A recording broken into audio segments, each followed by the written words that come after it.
Hello, I am the Wizard of Tales, and I'm here to guide you today. I know this video is the perfect companion to help my dear dreamers relax and drift off to sleep. Before we dive into a world of calm and serenity, don't forget to like the video, subscribe to the channel, and let me know where you're watching from and what time it is for you.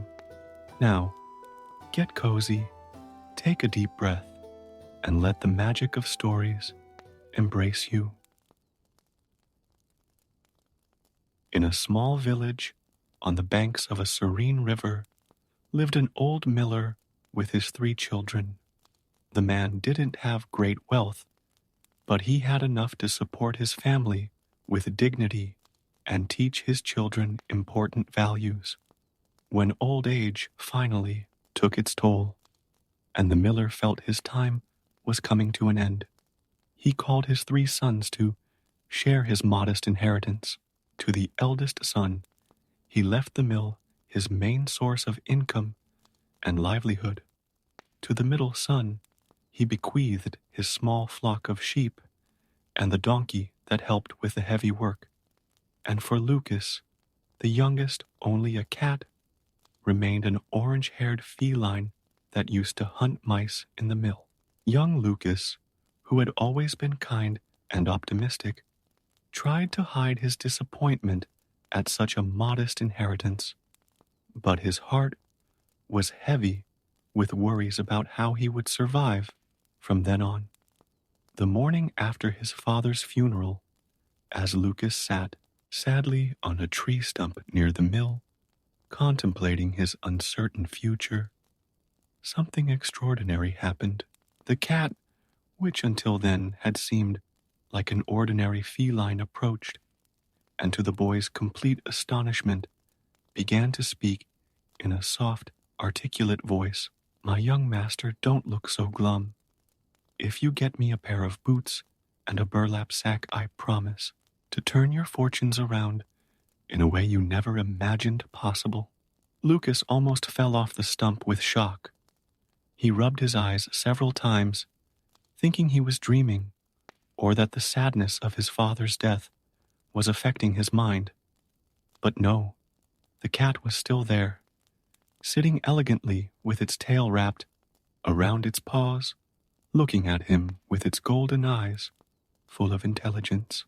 Do you speak?"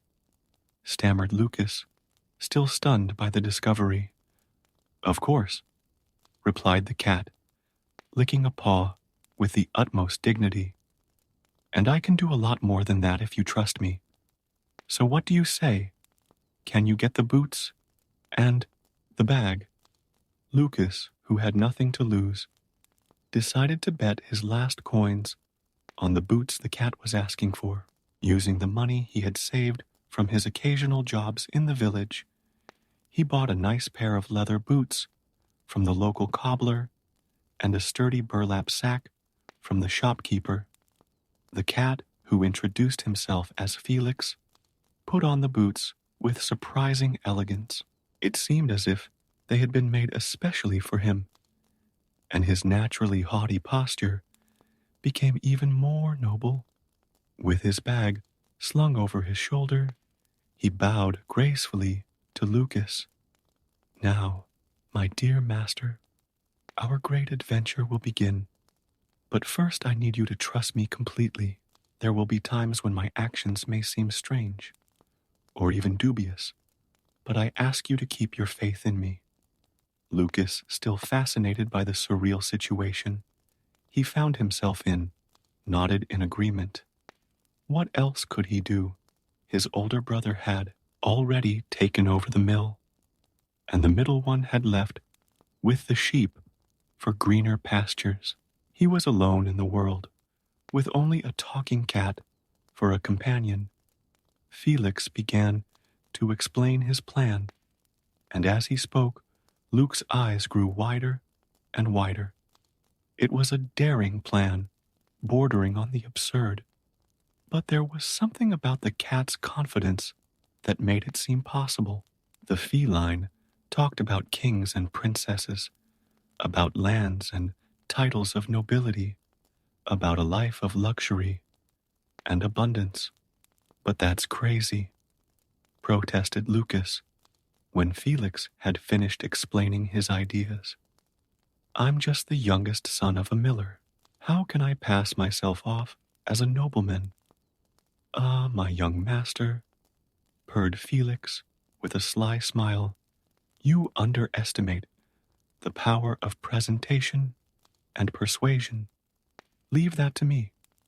After all, who would suspect the words of a cat in boots who frequents the royal court? Over the next few days, Felix began to put his plan into action. Every morning, he went out with his burlap sack and returned with gifts for the king fat hares, juicy partridges, and other noble game. He always presented himself to the court with impeccable elegance, announcing that the gifts had come from his master, the Marquis of Carabas. Lucas, meanwhile, remained hidden, following Felix's instructions to the letter. The cat insisted that the right moment for his presentation at court had not yet arrived. It was first necessary to establish a reputation, to create an aura of mystery and interest around the supposed Marquis. Anticipation, my dear Lucas, is a powerful tool, explained Felix. The more the king hears about the mysterious Marquis of Carabas, the more eager he will be to meet him.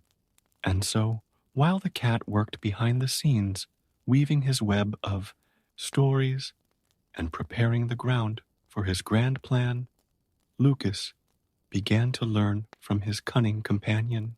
He watched how Felix behaved, his elegant way of speaking, his refined gestures. The cat wasn't just creating an illusion, he was preparing Lucas to live up to it.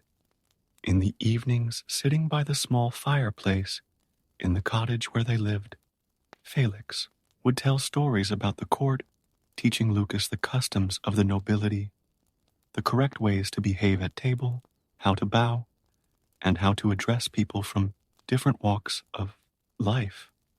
The young man absorbed everything with a mixture of fascination and apprehension.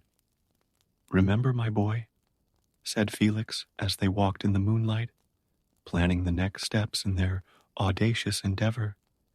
It's not just a question of looking noble. You have to believe that you are worthy of this new life.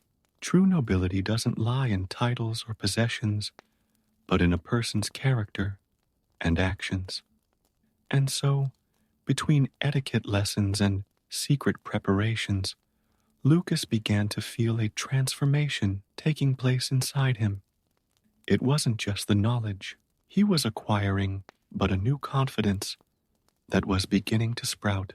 Perhaps he thought his father knew exactly what he was doing when he left him that extraordinary cat as an inheritance. As the days turned into weeks, Felix continued his mission to establish the reputation of the fictional Marquis of Carabas at the royal court. The cat had become a well-known figure in the palace, always arriving with exquisite gifts and fascinating stories about his mysterious master. A particularly important morning was approaching, and Felix knew it was time to move forward with his plan. The cat had discovered that the king and his daughter, Princess Helena, used to take a carriage ride along the river on Sundays. This would be the perfect opportunity to introduce Lucas to the royal family. Tomorrow, my dear Lucas, will be the day we begin the real transformation of your life, announced Felix, adjusting his boots as he explained the plan.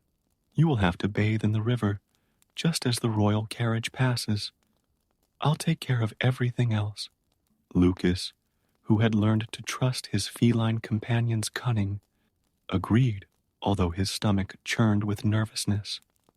The next morning, following Felix's instructions, he went to the river, wearing his simplest clothes.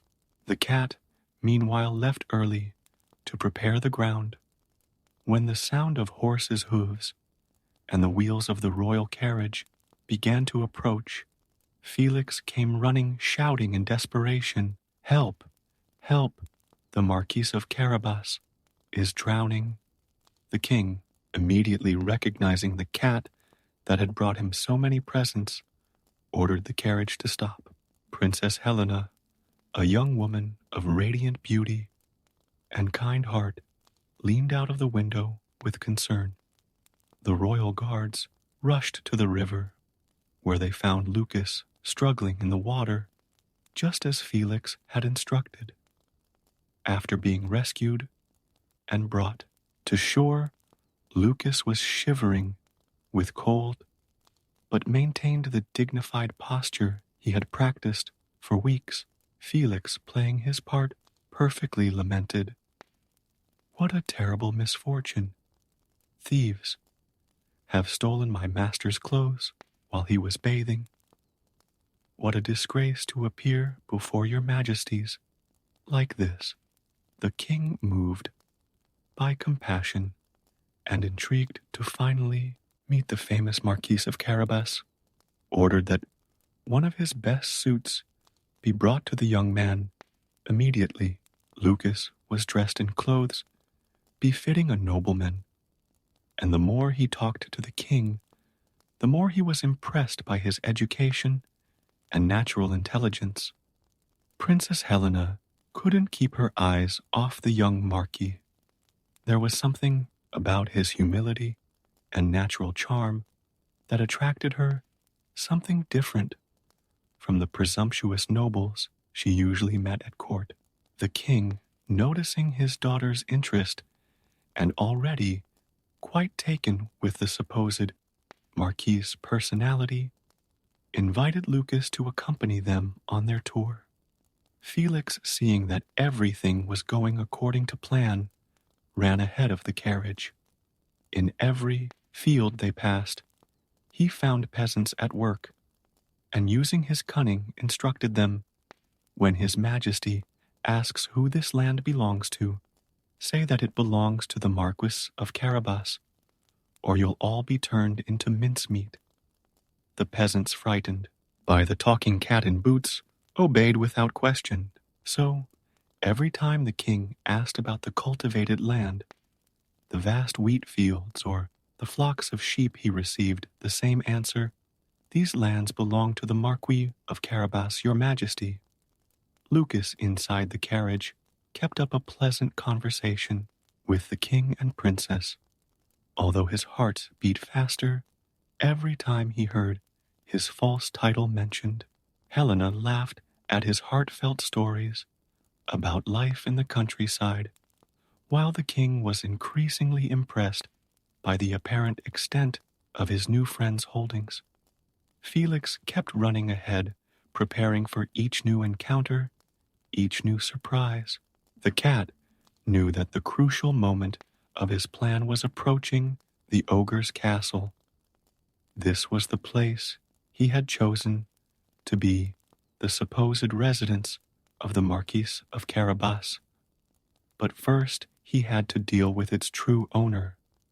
The castle was imposing, with tall towers rising above the trees, and thick walls that spoke of power and wealth. It was inhabited by a fearsome ogre, known for his magical abilities and violent temper. Felix knew he would have to use all his cunning to conquer this last, decisive part of his plan.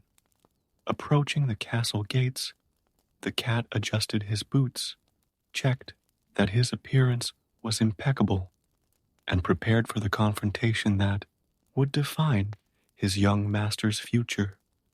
The royal carriage was not far away, and he needed to act quickly.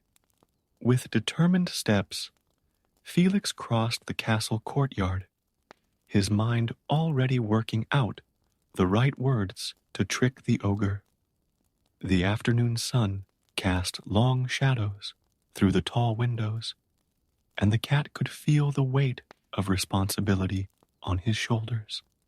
The success of his elaborate plan would depend on the next few minutes. Meanwhile, in the royal carriage, Lucas continued his conversation with the royal family, increasingly at ease in his role, although internally he prayed that his faithful feline friend knew what he was doing. Princess Helena had approached him during the trip, and their fingers occasionally touched, sending shivers of excitement throughout his body. The king, watching the interaction between the young people with approval, was already beginning to make plans in his mind. Such a wealthy, yet modest nobleman would be an excellent match for his daughter. What's more, the extent of the lands they had seen during their tour had made a deep impression on him. The carriage began to climb the hill towards the castle, and Lucas could feel his heart racing. Whatever Felix was planning, it was about to happen. The miller's young son, now dressed like a nobleman, looked out of the window at the looming castle towers, wondering what new trick his cunning feline companion had up his sleeve, or rather inside his boots. Felix entered the ogre's castle with deliberate steps, his boots echoing through the stone corridors. The interior was as grand as it was intimidating, with luxurious tapestries and finely crafted furniture. Following the rumors about the ogre's vanity, the cat knew exactly how to manipulate him. He found the creature sitting on an ornate throne, its sheer size making the furniture seem small in comparison. The ogre, on seeing the cat in boots, let out a thunderous laugh that made the window shake. "What brings such a well-dressed cat to my castle?" asked the ogre, amused by the unusual situation. Felix bowed elegantly before answering, "Your Honor, I have come from distant lands to witness your legendary powers. They say your magic is incomparable, that you can transform yourself into any creature you wish. I confess I have my doubts about such ability." The ogre, touched in his weak spot, stood up indignantly. "You doubt my powers, watch me."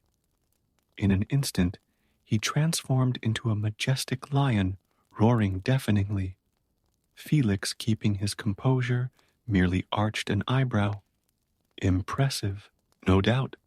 Transforming yourself into something bigger is relatively simple, but I confess that I doubt you can transform yourself into something small, like a mouse.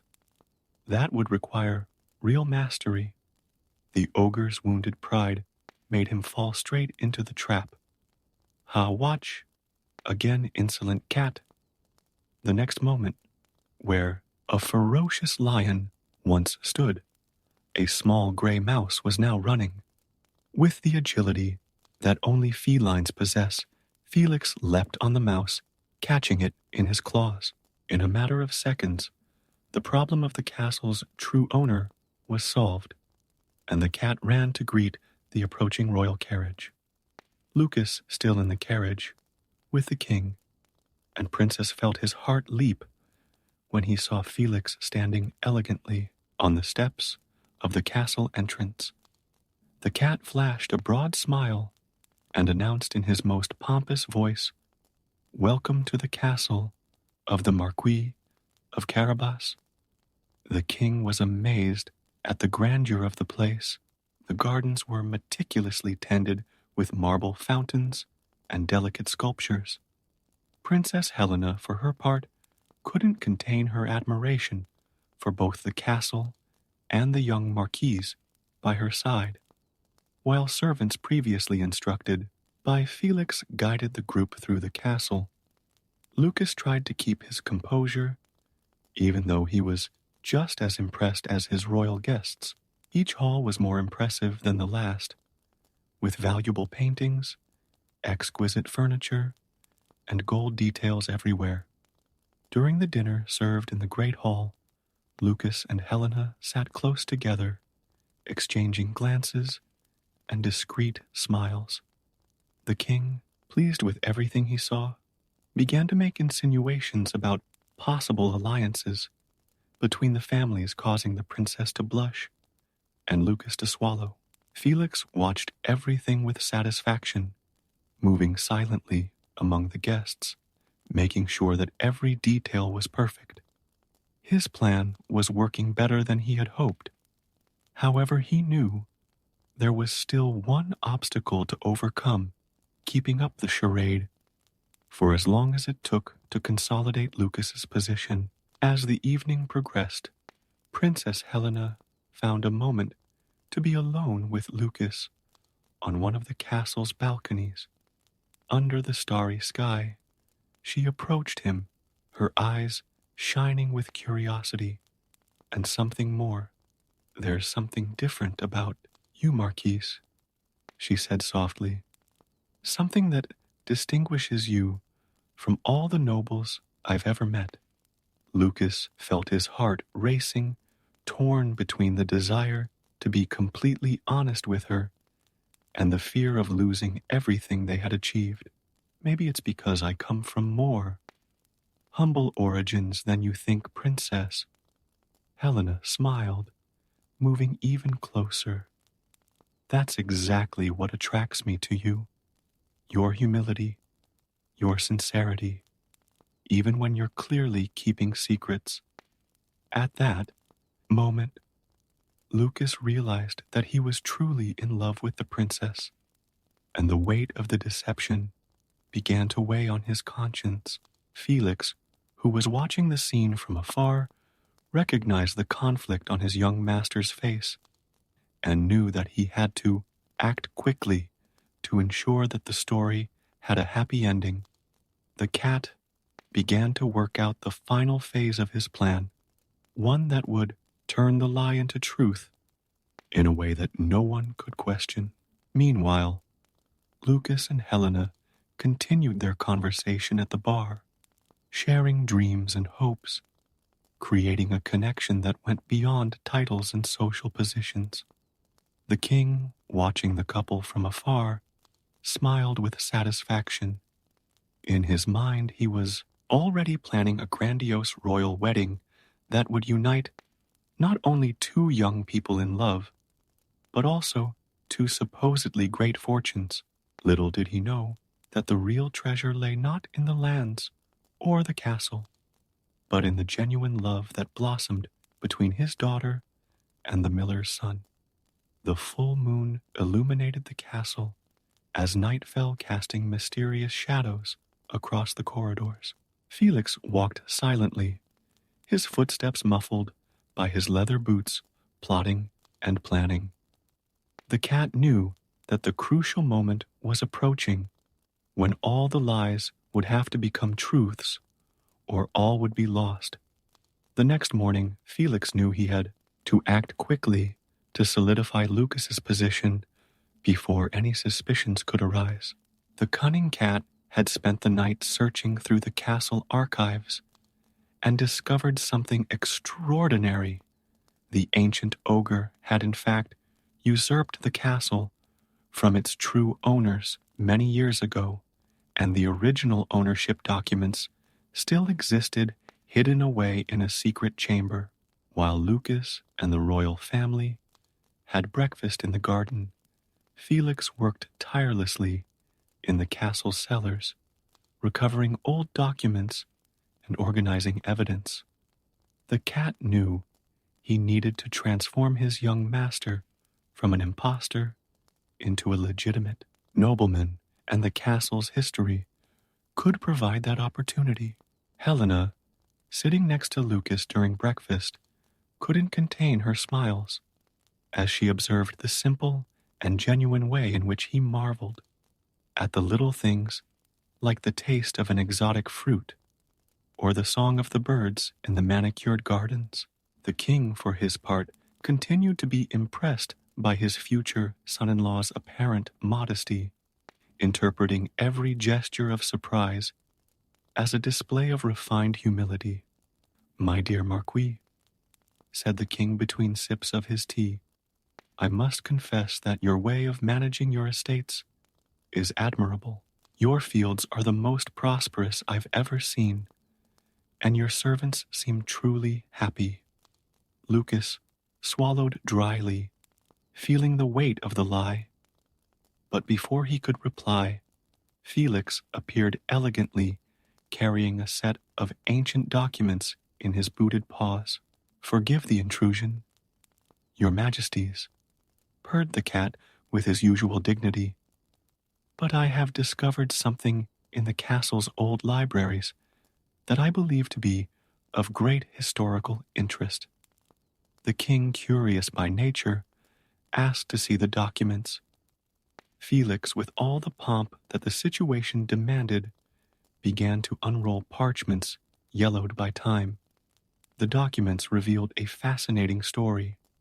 The castle and the surrounding lands had originally belonged to an ancient and noble family, the real Carabas, who had mysteriously disappeared 2 generations ago. "And the most extraordinary thing, your majesty," continued Felix, his golden eyes shining with cunning, "is that I have found evidence linking our young Marquis to this noble lineage. It seems that his family was forced into hiding, living as ordinary people after the ogre usurped their lands." Lucas looked at his feline companion with a mixture of astonishment and admiration. Somehow Felix was turning his lie into a truth even more extraordinary than the fiction they had created. Princess Helena, who had approached to examine the documents, held Lucas's hand tightly. "That explains so much," she whispered. "The way you behave so different from the other nobles. You were brought up away from it all, unaware of your true heritage." The king studied the documents carefully, occasionally letting out exclamations of surprise. Felix had done meticulous work, including family trees, property records, and even old correspondence that corroborated his story. "This is extraordinary," the king finally exclaimed. "A true Carabas, returning to claim his rightful inheritance after all this time, and to think that fate brought him back just when that terrible ogre— By the way, where is he?" "Ah, the ogre," replied Felix softly, "decided to leave suddenly last night, leaving a written confession about his illegal usurpation of these lands. I think his conscience has finally caught up with him." Lucas, who was beginning to understand the genius of Felix's plan, felt a wave of gratitude for his cunning friend. The cat wasn't just creating an elaborate lie, it was revealing a long-forgotten truth, and in the process legitimizing Lucas's position in a way that no one could question. As the day progressed, more details of the story of the real Carabas came to light. Felix had skillfully interwoven historical facts into his narrative, creating a tapestry of events so convincing that even the king's most skeptical advisors were forced to accept its veracity. Helena spent the rest of the day at Lucas's side, helping him to rediscover his family heritage. Every room in the castle took on new meanings as Felix revealed stories about the ancient Carabas, and Lucas found that he could easily embody this new role, not as an imposter, but as someone who had finally found his true place in the world. The king, completely convinced by the story and the documents presented, immediately began making plans for a great celebratory banquet where he would officially announce his daughter's engagement to the rediscovered Marquis of Carabas. "It's like a fairy tale come true," sighed Helena as she walked with Lucas through the gardens at dusk. "A prince disguised as a commoner returning to reclaim his kingdom." Lucas, looking into the princess's eyes, felt that he could finally be completely honest at least about his feelings. The real treasure I have found here is not these lands or this castle, he said softly, but you, my princess. Felix watched the couple from afar, satisfied with the outcome of his plans. The cat knew that his cunning had not only secured his young master's future, but also provided a happy ending that would benefit everyone. The castle lands would once again prosper under Luke's fair stewardship, and the kingdom would gain a future ruler who understood both the nobility and the common people. In the days that followed, the castle buzzed with preparations for the great celebratory banquet. Luke is now officially recognized as the legitimate Marquis of Carabas, dedicated himself to learning about the administration of his lands, always under the watchful eye and insightful advice of Felix. The cat had become an even more respected figure at court, known not only for his cunning, but also for his wisdom in matters of state. The king's advisers often sought his opinion, and Felix took every opportunity to strengthen his young master's position. One afternoon, while Lucas and Helena were strolling through the fields surrounding the castle, they came across a group of peasants working on the harvest. To the princess's surprise, Lucas didn't hesitate to roll up the sleeves of his thin shirt and join them, demonstrating a skill that could only come from years of practical experience. You see, my princess, he said, holding up a handful of golden wheat. This is the true wealth of our land. It's not the gold and jewels of the castle, but the honest work of these people and the fruits that the land gives us. Helena, instead of being scandalized by her fiancé's unconventional behavior, smiled with admiration. That's why you'll make an even better ruler, she replied. You understand both the world of nobles and that of ordinary people. Meanwhile, at the castle, Felix was overseeing the preparations for the banquet with his usual efficiency. The cat had insisted on inviting not only the nobility, but also representatives from all the towns and villages in the lands of Carabas. A true leader, he explained to Luke, must be recognized and respected by all his subjects, not just the nobles. On the night of the great banquet, the castle glowed with thousands of candles. The halls were decorated with fresh flowers and glittering tapestries, and the tables bowed under the weight of delicacies prepared by the best cooks in the kingdom. Nobles in their finest clothes mingled with villagers in their Sunday best, creating a unique atmosphere of celebration. It was during this feast that something extraordinary happened. An old peasant, on seeing Lucas, approached him with tears in his eyes. Young Marquis, he said tremulously, your face is identical to that of the old Lord Carabas, whom I knew in my youth. I was only a boy when the ogre took these lands, but I have never forgotten the kindness of our true Lord. The old man's tale spread quickly through the party, and more people began to come forward with similar stories. Memories long buried by fear of the ogre began to emerge, and the history that Felix had discovered in the documents came to life through the testimonies of the elders. Lucas, deeply touched by these stories, felt even more determined to honor the legacy that now truly belonged to him. It was no longer a question of maintaining a farce. It was about doing justice to a history that fate had intertwined with his own.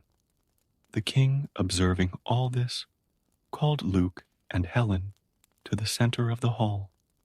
In his strong, clear voice, he officially announced the engagement But he did something more. He declared that after the wedding, the lands of Carabas would be elevated to the status of a duchy in recognition of their historical importance and the noble character of their current lord. Felix, sitting in his place of honor at the head table, allowed himself a small smile of satisfaction. His initial plan of simple deception had turned into something much bigger and more significant. Through their cunning and Luke's natural kindness, they had not only conquered a castle, but restored an ancient injustice and brought hope to an entire region. When the party reached its climax, Luke asked for a moment of silence. In front of all the guests, he knelt not before the king or the princess, but before Felix. "My faithful friend," he declared in an embarrassed voice, "you are not just a cat with extraordinary boots, but the wisest advisor anyone could wish for. From this day on, you will no longer be known simply as the Puss in Boots, but as Lord Felix, first counselor of the Duchy of Carabas." The hall erupted in applause, and even the most traditionalist nobles had to admit that there was something especially fitting about seeing such an extraordinary cat given an official title. Helena, with tears of joy in her eyes, hugged Lucas, whispering, "You've just proved, once again, why I love you so much." In the years that followed, the Duchy of Carabas became known throughout the kingdom as a place of prosperity and justice. Lucas and Helena ruled with wisdom and compassion, always advised by the perceptive Lord Felix, who continued to wear his famous boots across the land, ensuring that everyone was treated fairly. And so, what began as a simple inheritance, a cat left to a miller's youngest son, became a story of love, justice, and redemption. Felix had not only changed his young master's fate, but had helped create a legacy that would be remembered for generations. On winter evenings in front of the castle fireplace, Lucas and Helena told this story to their children, while Felix, comfortably settled on his velvet cushion, purred contentedly. The cat knew that his greatest cunning was not in deceiving a king or defeating an ogre, but in recognizing and nurturing the true nobility that always existed in the heart of a simple miller's son.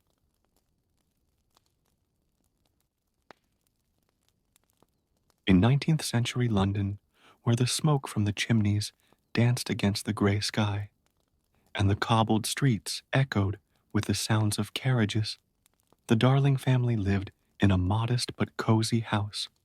Wendy Darling, a 12-year-old girl with bright eyes and an even brighter imagination, shared a room with her younger brothers John, a 10-year-old who dreamed of pirate adventures, and Michael, the 6-year-old, who still cuddled his teddy bear every night.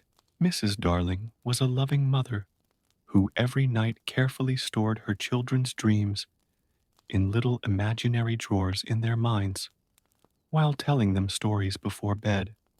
Mr. Darling, although somewhat strict with finances and concerned with appearances, had a kind heart hidden beneath his austere exterior. The family also had Nana, a devoted St. Bernard dog who served as the children's nanny, an unusual arrangement that often embarrassed Mr. Darling in front of the neighbors. One particularly starry night, while Mrs. Darling was putting the children to bed, she noticed a strange shadow dancing in the room. It was no ordinary shadow. It seemed to have a life of its own, and even more curiously, it didn't belong to anyone in the room. When she tried to catch it, it flew out of the window like a frightened bird. Mrs. Darling held this event close to her heart, worried about what it might mean. The stories Wendy told her brothers every night were full of pirates, fairies, and extraordinary adventures. She had a special gift for storytelling, transforming the children's rooms into pirate ships, enchanted forests, and mysterious caves through her words. John and Michael hung on every word, their eyes wide with excitement as their imaginations flew to faraway magical places. It was on one of these evenings, when their parents had gone out for an important dinner, that something extraordinary happened. A golden glow, no bigger than a butterfly, came through the bedroom window, followed by a boy dressed in leaves and vines. He floated in the air as if gravity were just a polite suggestion that he preferred to ignore. His name was Peter Pan, and he was looking for something. "My shadow," he exclaimed, scanning the corners of the room. "Have you seen her around?" Wendy, who was only pretending to sleep, sat up in bed amazed. The boy didn't look much older than her, but there was something in his eyes, a mixture of wild joy and ancient loneliness, that made him unlike anyone she had ever met. The little golden light that accompanied him was Tinker Bell, a fairy with a strong temper and even stronger jealousy. She tinkled furiously when she saw Peter's interest in Wendy, although only he seemed to understand her language of bells. When Wendy found the shadow tucked away in her mother's drawer and helped Peter sew it back on, after a few unsuccessful attempts by him to glue it on with soap, an instant friendship was formed. Peter told them about Neverland, a place where children never grew up, where there were adventures every day, and where he led a group of lost boys, children who had fallen out of their baby carriages and were never reclaimed. "Why don't you come with me?" Peter asked, hovering in the air with a mischievous grin. "You can tell stories to the lost boys, and your brothers can join in our adventures." The offer was tempting. Wendy looked at her brothers, who were already awake and excited at the possibility. The idea of never having to grow up, of living in a place where adventure was always lurking, was irresistible to children. But there were dangers in Neverland that Peter mentioned casually, as if they were part of the fun. Captain Hook and his pirates, who swore revenge on Peter after he cut off the captain's hand and threw it to a crocodile, the same crocodile that now followed Hook everywhere, having developed a particular taste for pirates and a ticking clock in his stomach. There were also the Indians from Tiger Lily's tribe, the mermaids with their enchanting voices and whimsical personalities, and the fairies who, as Tinker Bell clearly demonstrated, could be as temperamental as they were beautiful. "But how will we get there?"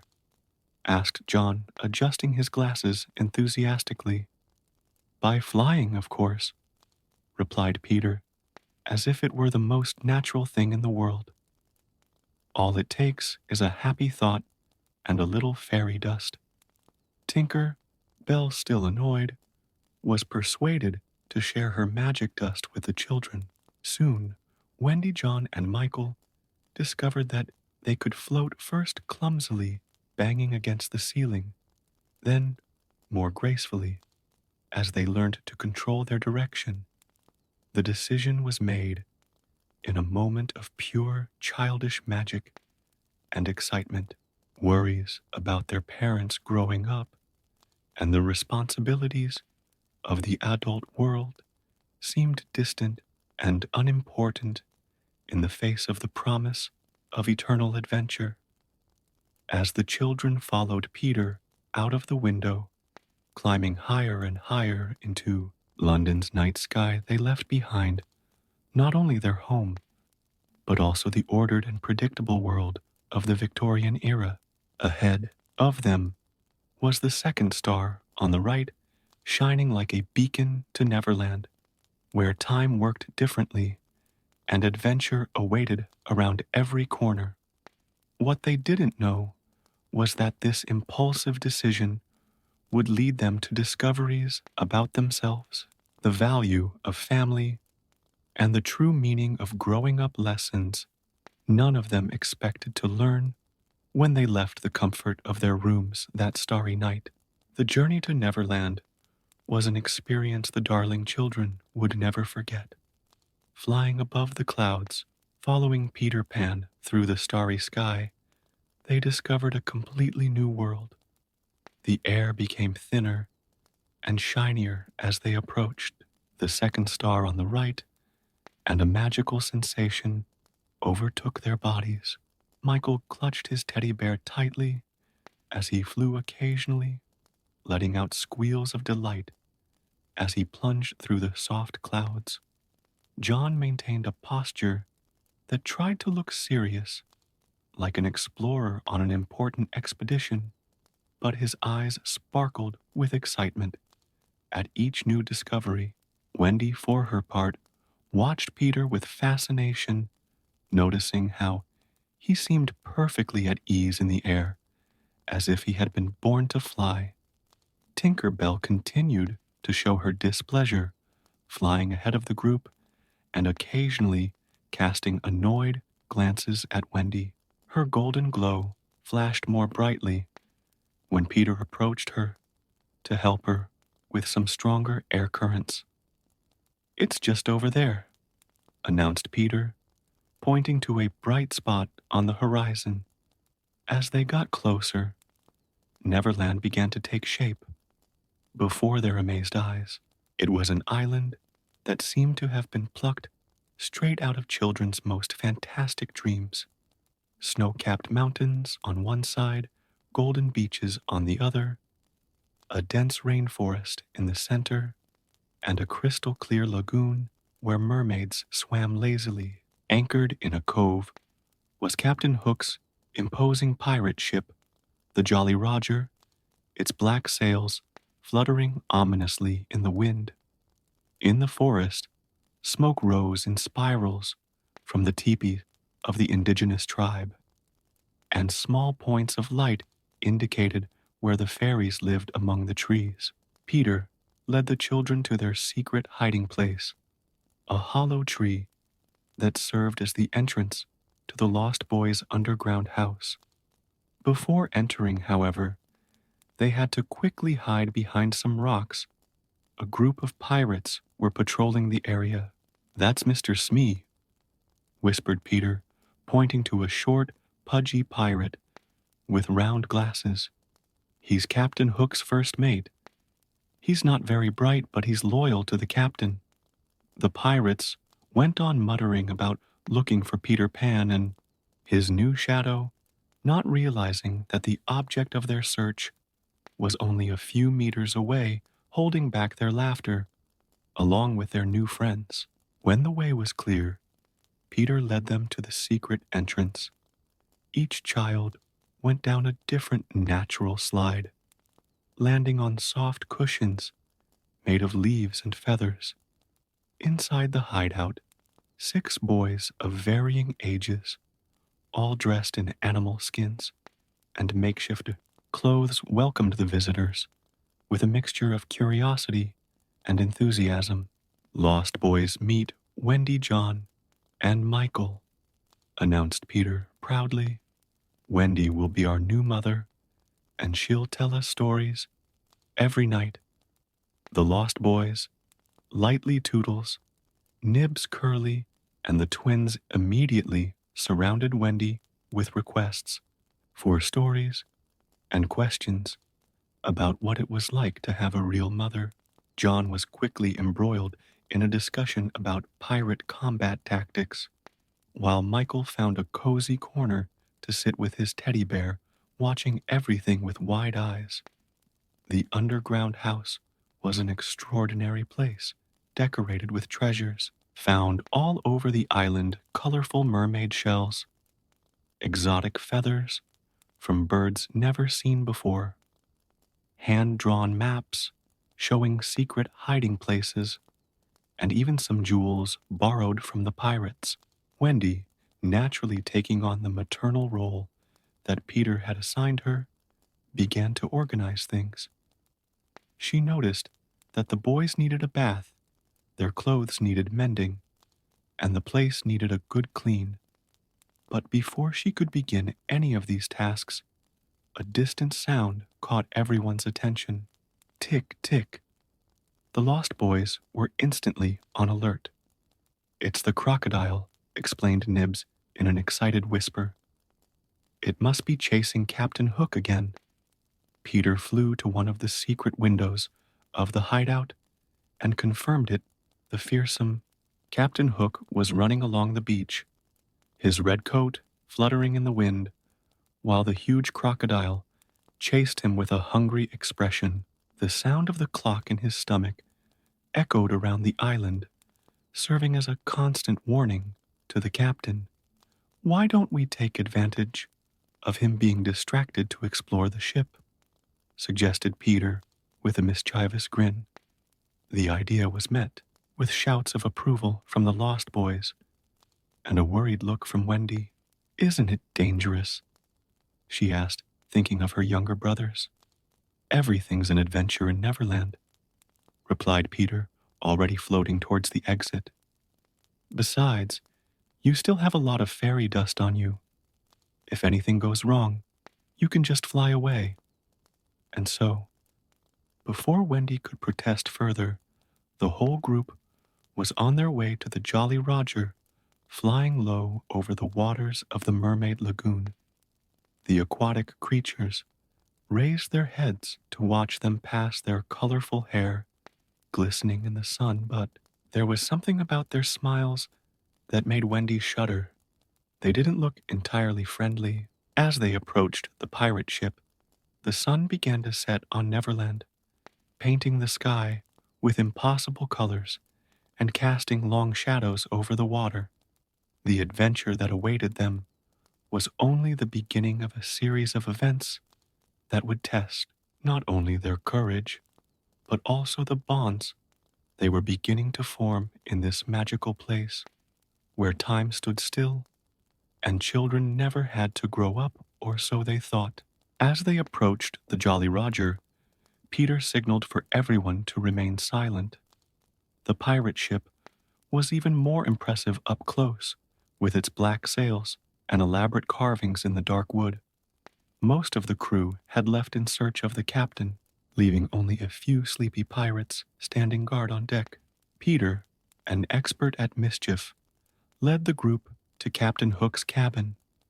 The place was luxurious, decorated with maps, treasures, and an impressive collection of red coats.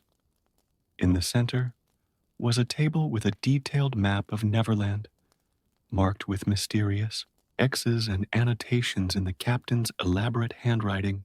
"Look at this," whispered John, adjusting his glasses as he examined a golden compass on the table. Michael, for his part, was fascinated by a small globe that rotated magically, showing lands that didn't even exist on ordinary maps. Wendy noticed something different, a half-open diary on the captain's desk. Curious, she approached it and began to read a few passages. To her surprise, she discovered that Hook hadn't always been a cruel pirate.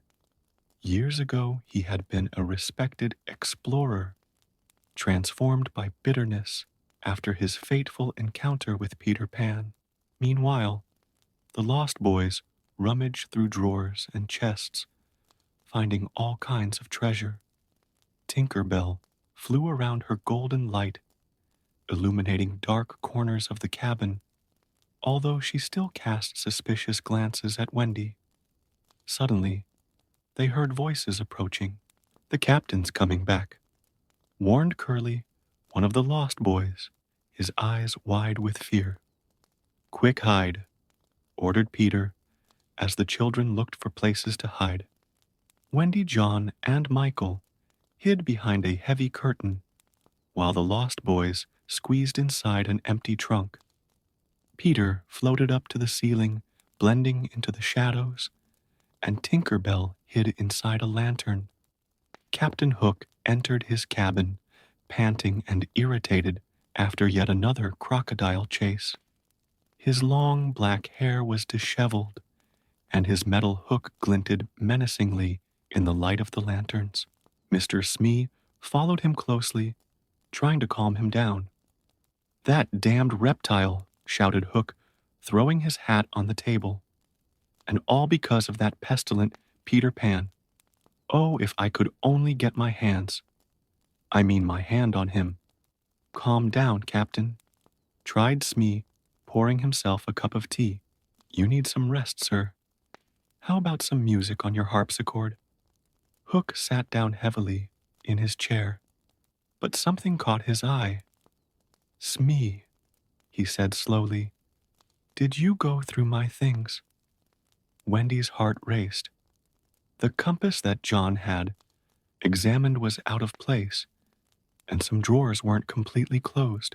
"No, Captain, don't even go near your things, not me," replied Smee, confused. Hook stood up, his shrewd eyes scanning the cabin. "So we have visitors," he muttered, a cruel smile forming on his lips. "And I bet I know exactly who they are." The captain began to walk around the cabin, banging his hook against furniture and walls. As he approached the curtain where Wendy and her brothers were hiding, Michael couldn't hold back a sneeze. "Whoa!" exclaimed Hook, pulling back the curtain. At that moment, Peter Pan descended from the ceiling like a bolt of lightning, kicking off the captain's hat. "Now!" he shouted, and chaos ensued in the cabin. The Lost Boys jumped out of the trunk, throwing objects and making a mess. Tinker Bell flew in circles around Smee's head, disorientating him. Wendy, John, and Michael took advantage of the distraction to run to the cabin window.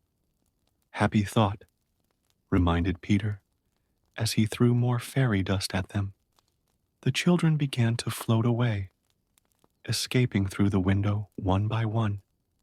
Hook, furious, tried to reach them with his hook. "Come back here, you little pests." Smee called the crew.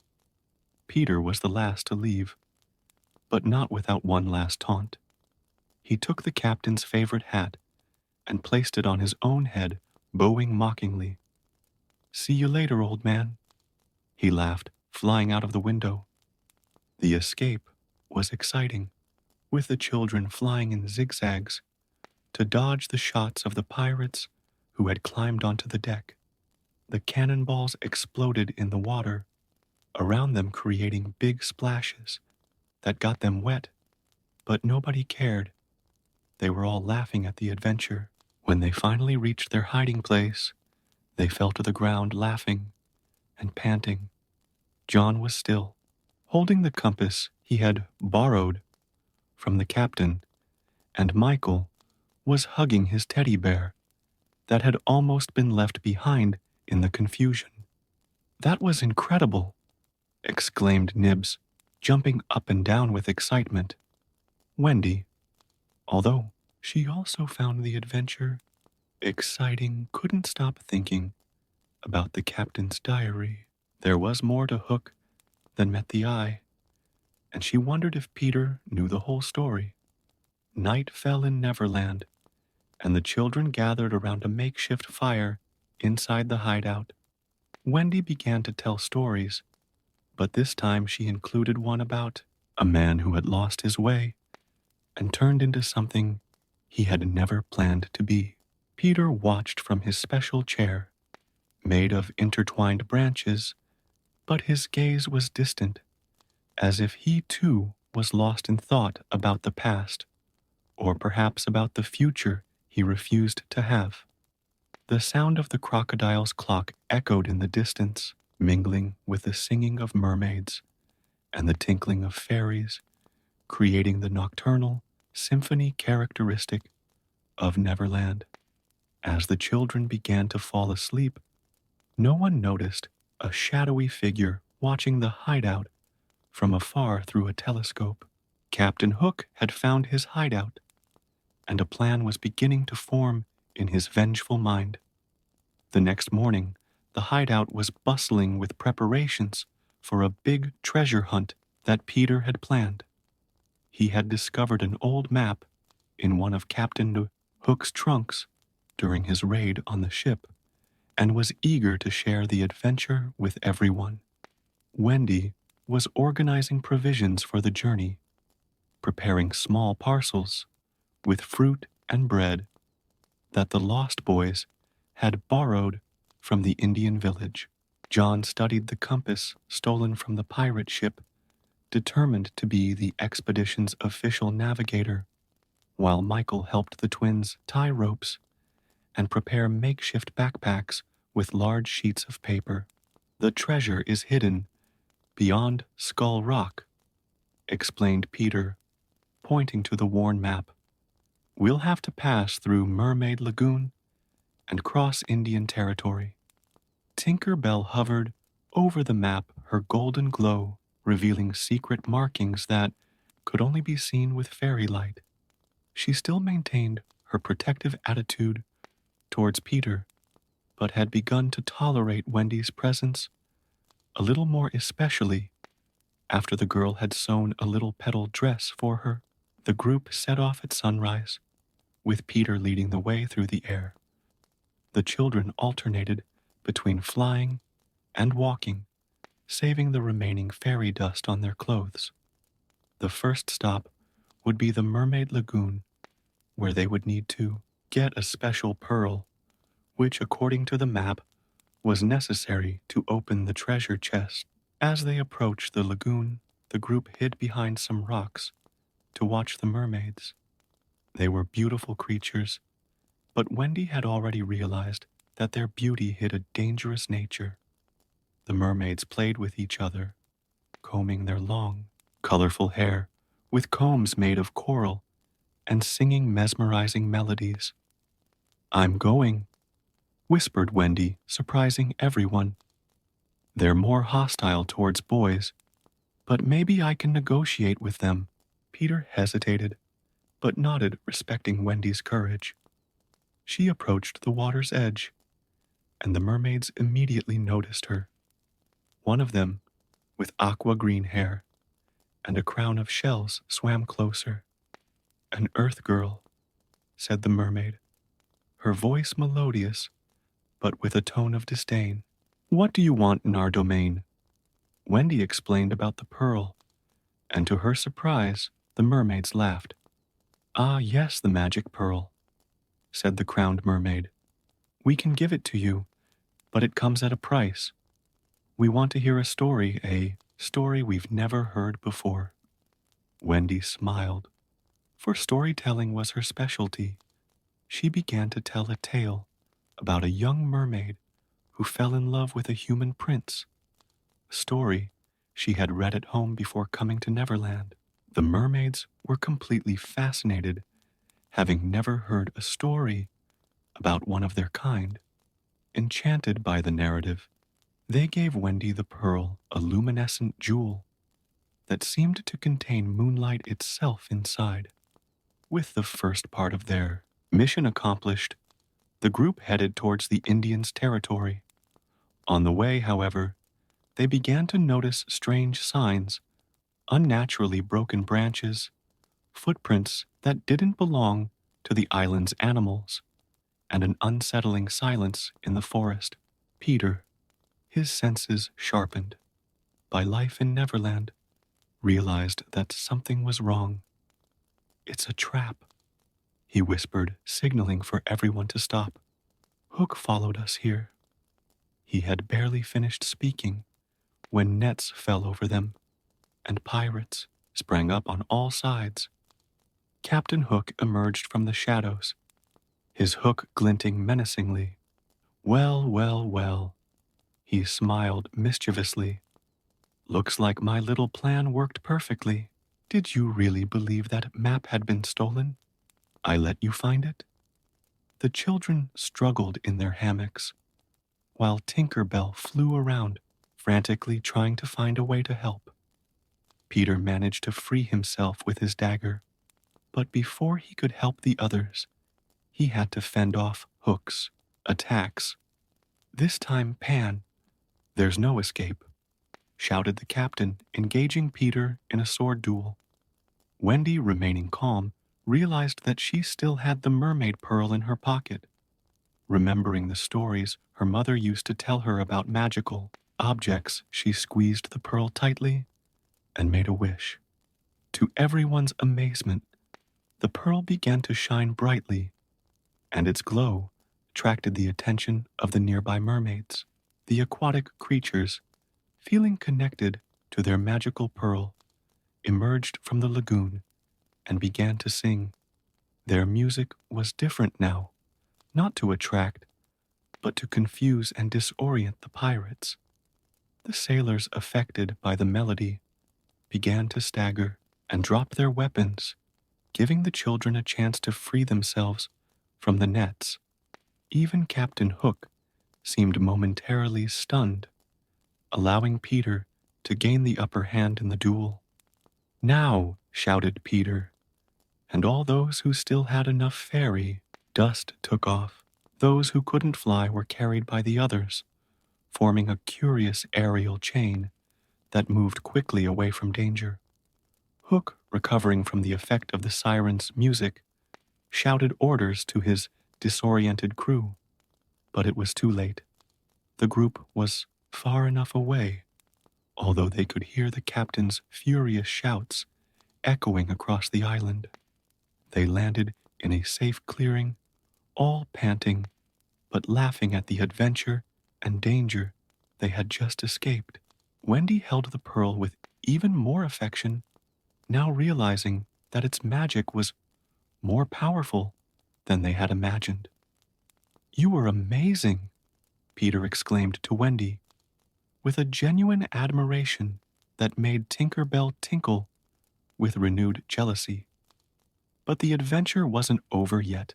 The map, although it had been Hook's trap, had revealed something real through Tinker Bell's light ancient markings that indicated a real treasure, one that Captain Hook himself didn't know about. As the sun began to set on Neverland, the group prepared for the next stage of their adventure. Now, with the magic pearl in their possession and knowledge of the map's true markings, they were closer than ever to discovering one of the island's greatest secrets.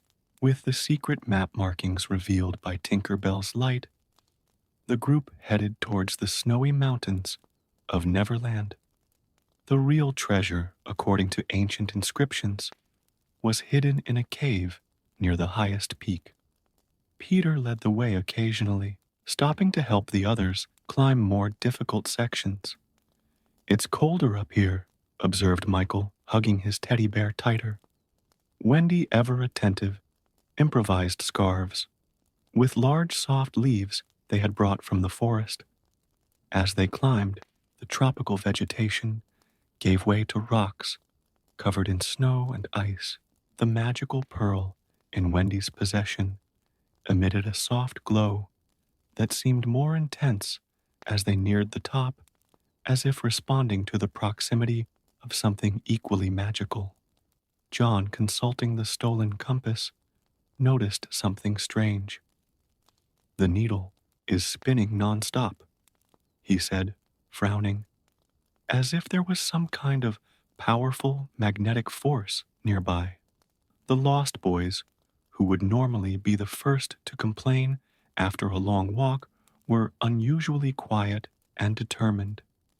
There was something in the air, a feeling that they were about to discover something truly extraordinary. When they finally reached the entrance to the cave, indicated on the map, they were greeted by an astonishing sight. Crystals of every possible color grew from the walls, creating a spectacle of light and color. As Tinker Bell flew between them, in the center of the cave, there was an ice pedestal with an ancient chest. "That's it," exclaimed Peter, flying up to the pedestal. But when he tried to open the chest, he discovered that it was sealed by some kind of ancient magic. The pearl, reminded Wendy. That must be why we needed it. When Wendy brought the pearl close to the lock on the chest, something extraordinary happened. The crystals in the cave began to pulsate with a light of their own, and an ethereal voice filled the room. To open this true treasure, everyone must offer something precious, not of material value, but from the heart. The children looked at each other, confused at first, but gradually understanding the meaning of those words. One by one, they began to make their offerings. Michael was the first, placing his beloved teddy bear on the pedestal. John offered the compass, not for the object itself, but for what it represented, his search for direction and knowledge. The Lost Boys offered small mementos they kept from their lives before Neverland: a shiny button, a faded photo, a small spinning top. Wendy hesitated for a moment before offering something she always carried with her: a small thimble her mother had given her, a symbol of the family love she had left behind. Tinker Bell, surprising everyone, offered some of her own fairy scales, which shone like shooting stars. Peter Pan was the last. He hovered over the pedestal, struggling internally with something that seemed difficult to express. Finally, he took from his neck a necklace made of simple cord from which hung a small, rusty key. "It's the key to my house," he explained, his voice trembling slightly.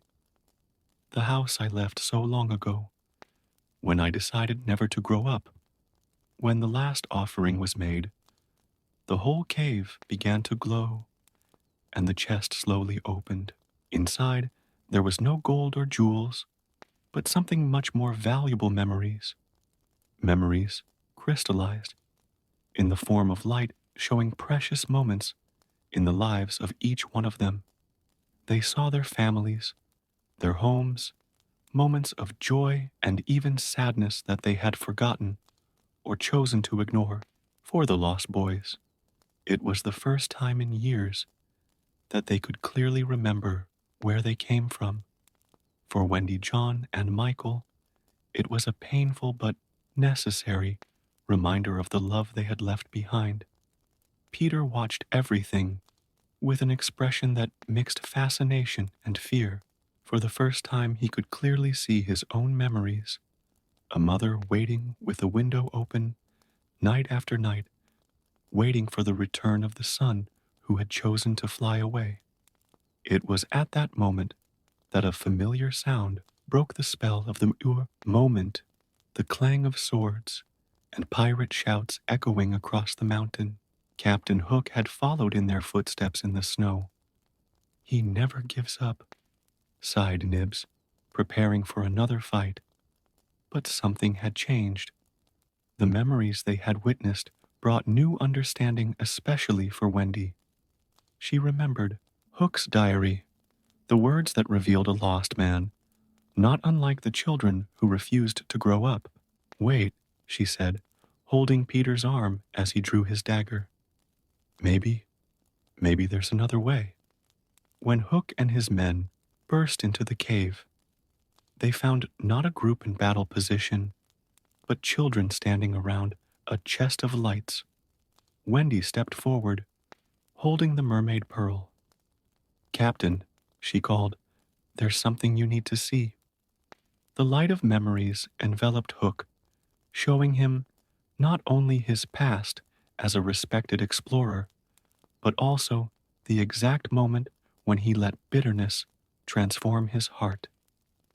It was a choice he had made, just as Peter had chosen never to grow up, just as each of them had made their own choices.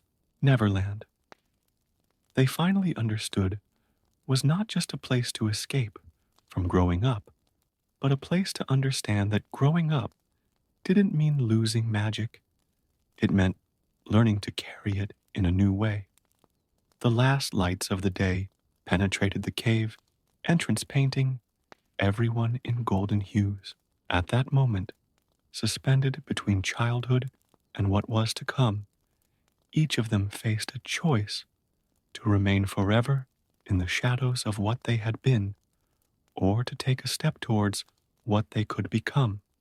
And so, in Neverland, where time worked in mysterious ways and magic was in every breath, a new story began to be written, no longer about never growing up, but about growing up in the right way, carrying with them the precious memories of childhood like a treasure, more valuable than all the pirates' gold.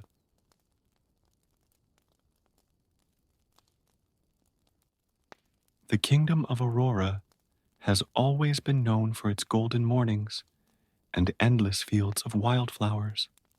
On the highest towers of the castle, colorful flags danced in the wind, celebrating the birth a few days ago of the long-awaited Princess Aurora, first daughter of King Stephen and Queen Beatrice.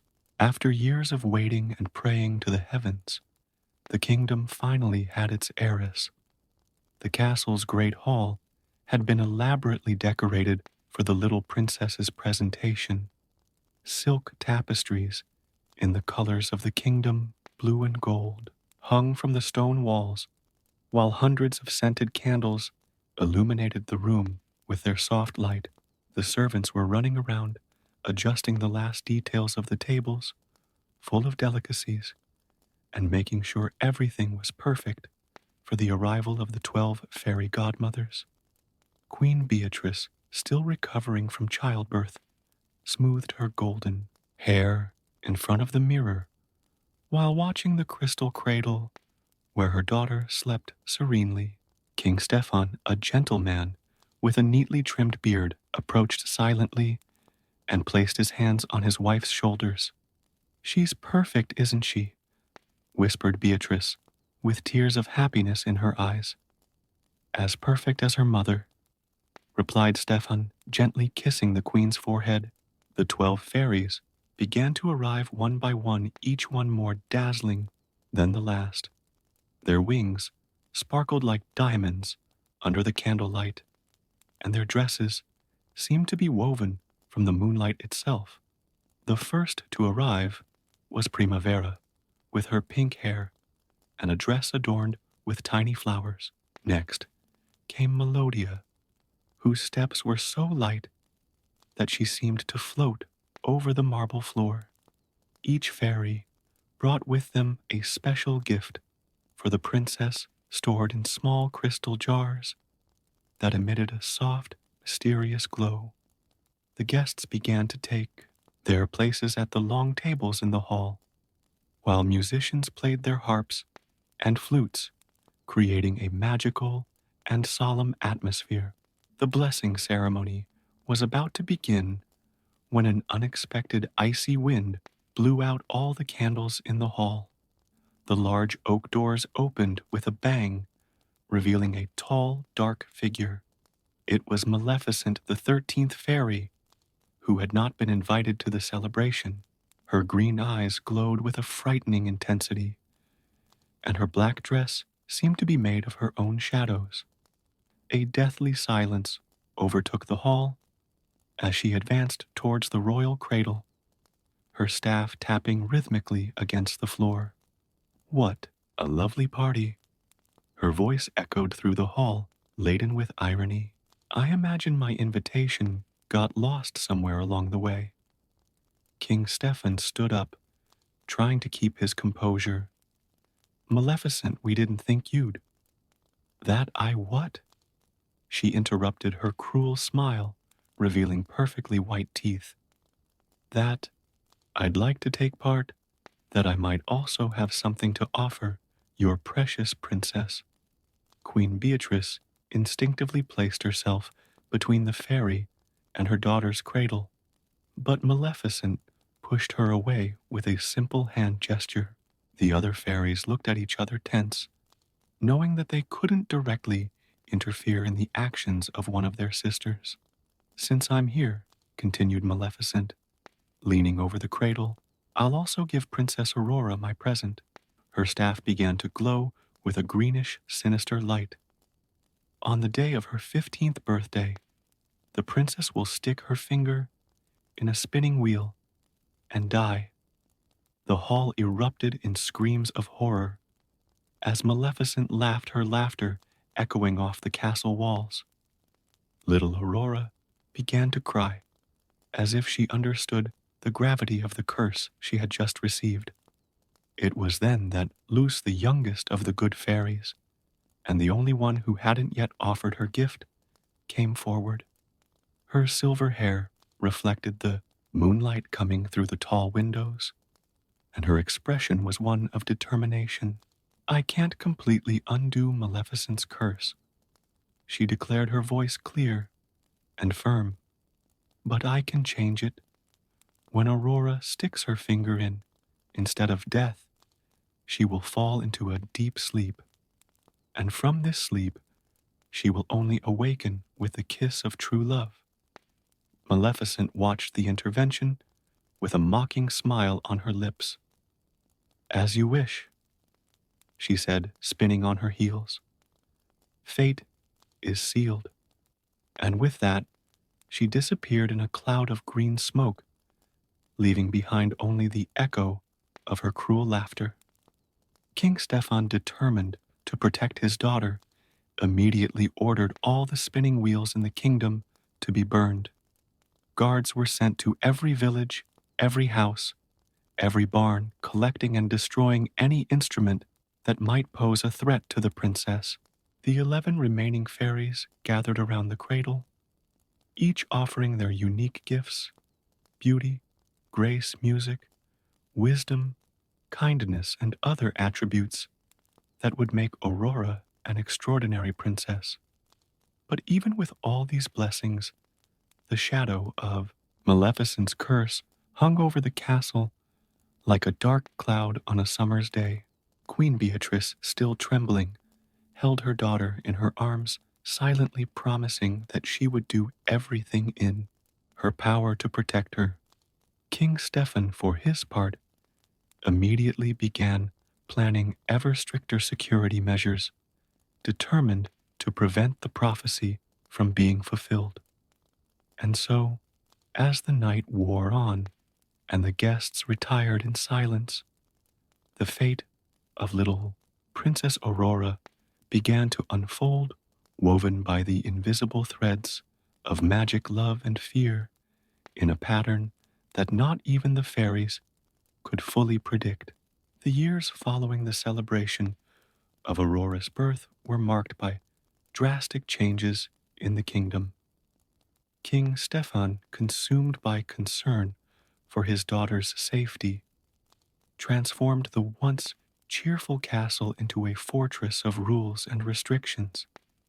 Guards were stationed in every corridor, and visitors were thoroughly examined before entering the royal gates. Little Aurora grew up protected by these stone walls, but her gentle and curious nature could not be contained. At the age of 5, her golden hair, like her mother's, already reached her waist, and her blue eyes shone with a vivacity that charmed everyone who met her. The blessings of the fairies were clearly evident. Her voice was as melodious as a bird's song, her movements as graceful as a gentle dance, and her kindness touched the hearts of all the servants in the castle. Queen Beatrice tried to balance her husband's excessive protection with moments of normality for her daughter. Secretly, she allowed Aurora to play in the castle gardens, where butterflies danced among the flowers and birds made their nests. It was at these times that the princess seemed truly happy, running free and imagining stories about the fairies who had blessed her. The 12 good fairies, although they couldn't stay at the castle constantly due to their other magical obligations, visited Aurora regularly. Each visit was a special occasion, full of little spells and wonderful stories that fed the young princess's imagination. Spring made flowers sprout from the most unlikely corners, while Melody taught Aurora to sing to the birds that visited her window. As Aurora grew up, her curiosity about the world beyond the castle walls increased. At the age of 8, she began to ask more frequent questions about why she couldn't go out to see the village or play with other children. King Stefan always shrugged it off, making up stories about imaginary dangers lurking beyond the gates. But, Father, Aurora asked one afternoon, how can I be a good princess if I don't know our people? The king, touched by his daughter's precocious wisdom, simply hugged her tightly, unable to explain his deepest fears. Queen Beatrice, watching the scene, felt her heart breaking between the desire to protect her only daughter and the need to allow her to grow up free and happy. It was at this time that the dreams began. Aurora often woke up during the night talking about a woman in green who called her to dance on a high tower. The queen recognized in these accounts the subtle influence of Maleficent, who, even without physically appearing, seemed to find ways to reach the princess through her dreams. Worried, the queen secretly summoned Luce, the youngest of the good fairies, for consultation. The fairy, now more experienced, but still retaining her characteristic gentleness, explained that the dreams were a natural manifestation of the magic surrounding Aurora. We can't stop the magic from reaching her, explained Luce, her silver dress shimmering in the moonlight. But we can teach her to be strong enough to resist any negative influence. Following Luce's advice, the queen began to tell Aurora stories about courage, wisdom, and true love. The princess absorbed every word with fascination, especially the stories about how true love could overcome any obstacle. Meanwhile, in the darkest corners of the kingdom, Maleficent watched Aurora grow up through her pet raven. The evil fairy hadn't given up on her revenge, but she waited patiently, knowing that every day that passed brought the princess closer to her sealed destiny. The years went by, and Aurora blossomed into an extraordinary young woman. At the age of 12, she already displayed a wisdom beyond her years, mixed with a captivating innocence that was the product of her sheltered upbringing. Even confined to the castle, she found ways to spread joy. She cultivated a small garden in her room, sang to cheer up the guards on their lonely shifts, and learned everything she could about governance from her tutors. King Stefan, although still vigilant, began to relax his restrictions, slightly allowing Aurora to take part in more activities within the castle. Small parties were organized occasionally, always with carefully selected guests, where the princess could dance and socialize under the watchful eye of her parents. But the older Aurora grew, the stronger the feeling in Queen Beatrice's heart became. She knew that they couldn't protect her daughter forever, and that fate would somehow find its way into her life. During the nights when everyone was asleep, the queen would climb to the highest tower in the castle and look up at the stars, praying that her daughter would not only find safety, but also the happiness she deserved. And so, as Aurora's 15th birthday drew ever closer, a quiet tension began to grow in the kingdom of Aurora. The inhabitants of the castle, from the humblest servant to the king himself, felt the weight of fate approaching like dark clouds, heralding an inevitable storm. But in the midst of all this apprehension, Aurora remained a ray of light, her laughter echoing through the castle corridors. like a reminder that even in the darkest hours, there is still hope. As Aurora approached her 14th year of life, the atmosphere in the castle became increasingly tense. King Stefan stepped up security, doubling the number of guards and implementing new protective measures. Queen Beatrice, for her part, tried to remain calm, but her nights were filled with nightmares about spinning wheels and ancient curses. Aurora, now an extraordinarily beautiful young woman, was beginning to feel the weight of the restrictions more than ever. Her walks through the inner gardens no longer satisfied her growing curiosity, and the stories told by the servants about the world beyond the castle walls fed her dreams of freedom. One particularly hectic morning, Aurora discovered a secret passage behind an antique tapestry in her chamber. The narrow, dark corridor led to a small abandoned tower which offered a privileged view of the kingdom. There, hidden from watchful eyes, the princess spent hours observing the life that pulsed beyond the castle walls. It was during one of these secret escapades that Aurora met Philip, a young apprentice gardener who had recently been hired to look after the royal gardens. Unlike the other servants, who always treated her with extreme formality, Philip chatted with her, naturally sharing stories about the villages and ordinary people of the kingdom. "What's it like living out there?" asked Aurora, her eyes shining with curiosity as she watched Philip work in the garden below his secret tower. "It's a simple life, but full of adventures," he replied, describing the festivals in the villages, the dances around the campfires, and the stories told by travelers in the taverns. Their friendship grew discreetly protected by the secrets of the abandoned tower. Philip would bring Aurora small gifts from the outside world, wildflowers that didn't grow in the castle gardens, stories from traveling merchants, and occasionally sweets prepared by his mother in the village. Meanwhile, Maleficent watched everything from her dark kingdom, satisfied with the way things were turning out.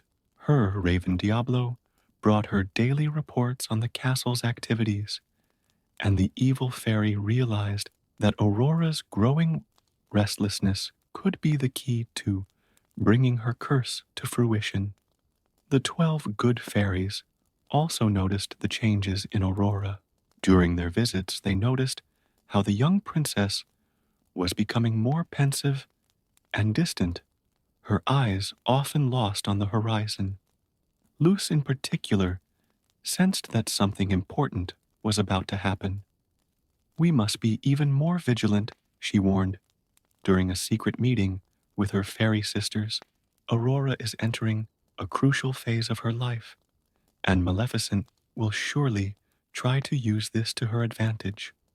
Queen Beatrice, noticing the changes in her daughter's behavior, tried to get even closer to Aurora. She began to share stories of her own youth and the challenges of growing up as a princess. "Mother," Aurora asked during one of these intimate moments, "why didn't you ever tell me about the curse?" The question took the queen by surprise. "How? How did you know?" "I hear the whispers of the servants. I see the fear in Papa's eyes," Aurora replied softly. "And sometimes in my dreams, I see a woman in green who tells me about an inevitable fate." Aurora's confession triggered a series of heated discussions between the king and queen. Stefan wanted to increase the restrictions even further, while Beatrice argued that it was time to tell her daughter the truth. "She has a right to know," insisted the queen. "How can we protect her from something she doesn't even know exists?" While the adults debated their fate, Aurora continued her secret meetings with Philip.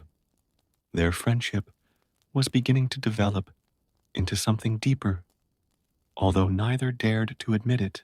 Sometimes I dream that I'm free like the birds, Aurora confided to Philip one golden afternoon, that I can fly beyond these walls and discover the world for myself. Philip, who had long since realized that his feelings for the princess went beyond simple friendship, replied carefully, "Perhaps one day you will be able to, but for now, let me be your eyes on the outside world." What neither of them knew was that Maleficent had bewitched Diablo into taking the form of one of the many birds that Aurora fed in her window. Through him, the evil fairy not only watched, but also began to subtly plant ideas of rebellion in the young princess's mind. As Aurora's 15th birthday approached, her dreams of the woman in green became more frequent and vivid. In each dream, Maleficent showed the princess tantalizing visions of freedom and adventure, always guiding her towards a mysterious tower where a spinning wheel awaited. The good fairies, sensing Maleficent's growing influence, redoubled their efforts to protect Aurora, each in their own way, tried to strengthen the princess's spirit against the temptations of darkness. Spring taught her about the beauty of patience through the cultivation of rare flowers, while Melody showed her how music could be a refuge in moments of solitude. But it was the budding love between Aurora and Philip that seemed to be the most effective protection against Maleficent's influence. Every smile, shared every kind word, exchanged every moment of mutual understanding, strengthened Aurora against the shadows that tried to seduce her. And so, while the entire kingdom prepared for the inevitable confrontation with fate, a love story blossomed silently in the shadows of a forgotten tower, like a stubborn rose growing between the stones of an ancient wall. The weeks leading up to Aurora's 15th birthday brought a remarkable change in the castle's atmosphere. Preparations for the big celebration were underway, but there was a palpable tension in the air. King Stefan, consumed by anxiety, could hardly sleep, spending his nights walking the castle corridors and personally checking every guard post. Aurore, for her part, found more and more comfort in her secret meetings with Philip in the abandoned tower. Their conversations were now deeper, filled with meaningful glances and eloquent silences. On one particularly memorable afternoon, Philip brought with him a small harp, a gift from his grandmother, and taught Aurora an ancient love song from the kingdom. "My grandmother used to say that this melody has the power to chase away the shadows," he explained gently, guiding Aurora's fingers across the strings of the instrument. The soft sound echoed through the tower, creating a moment of peace.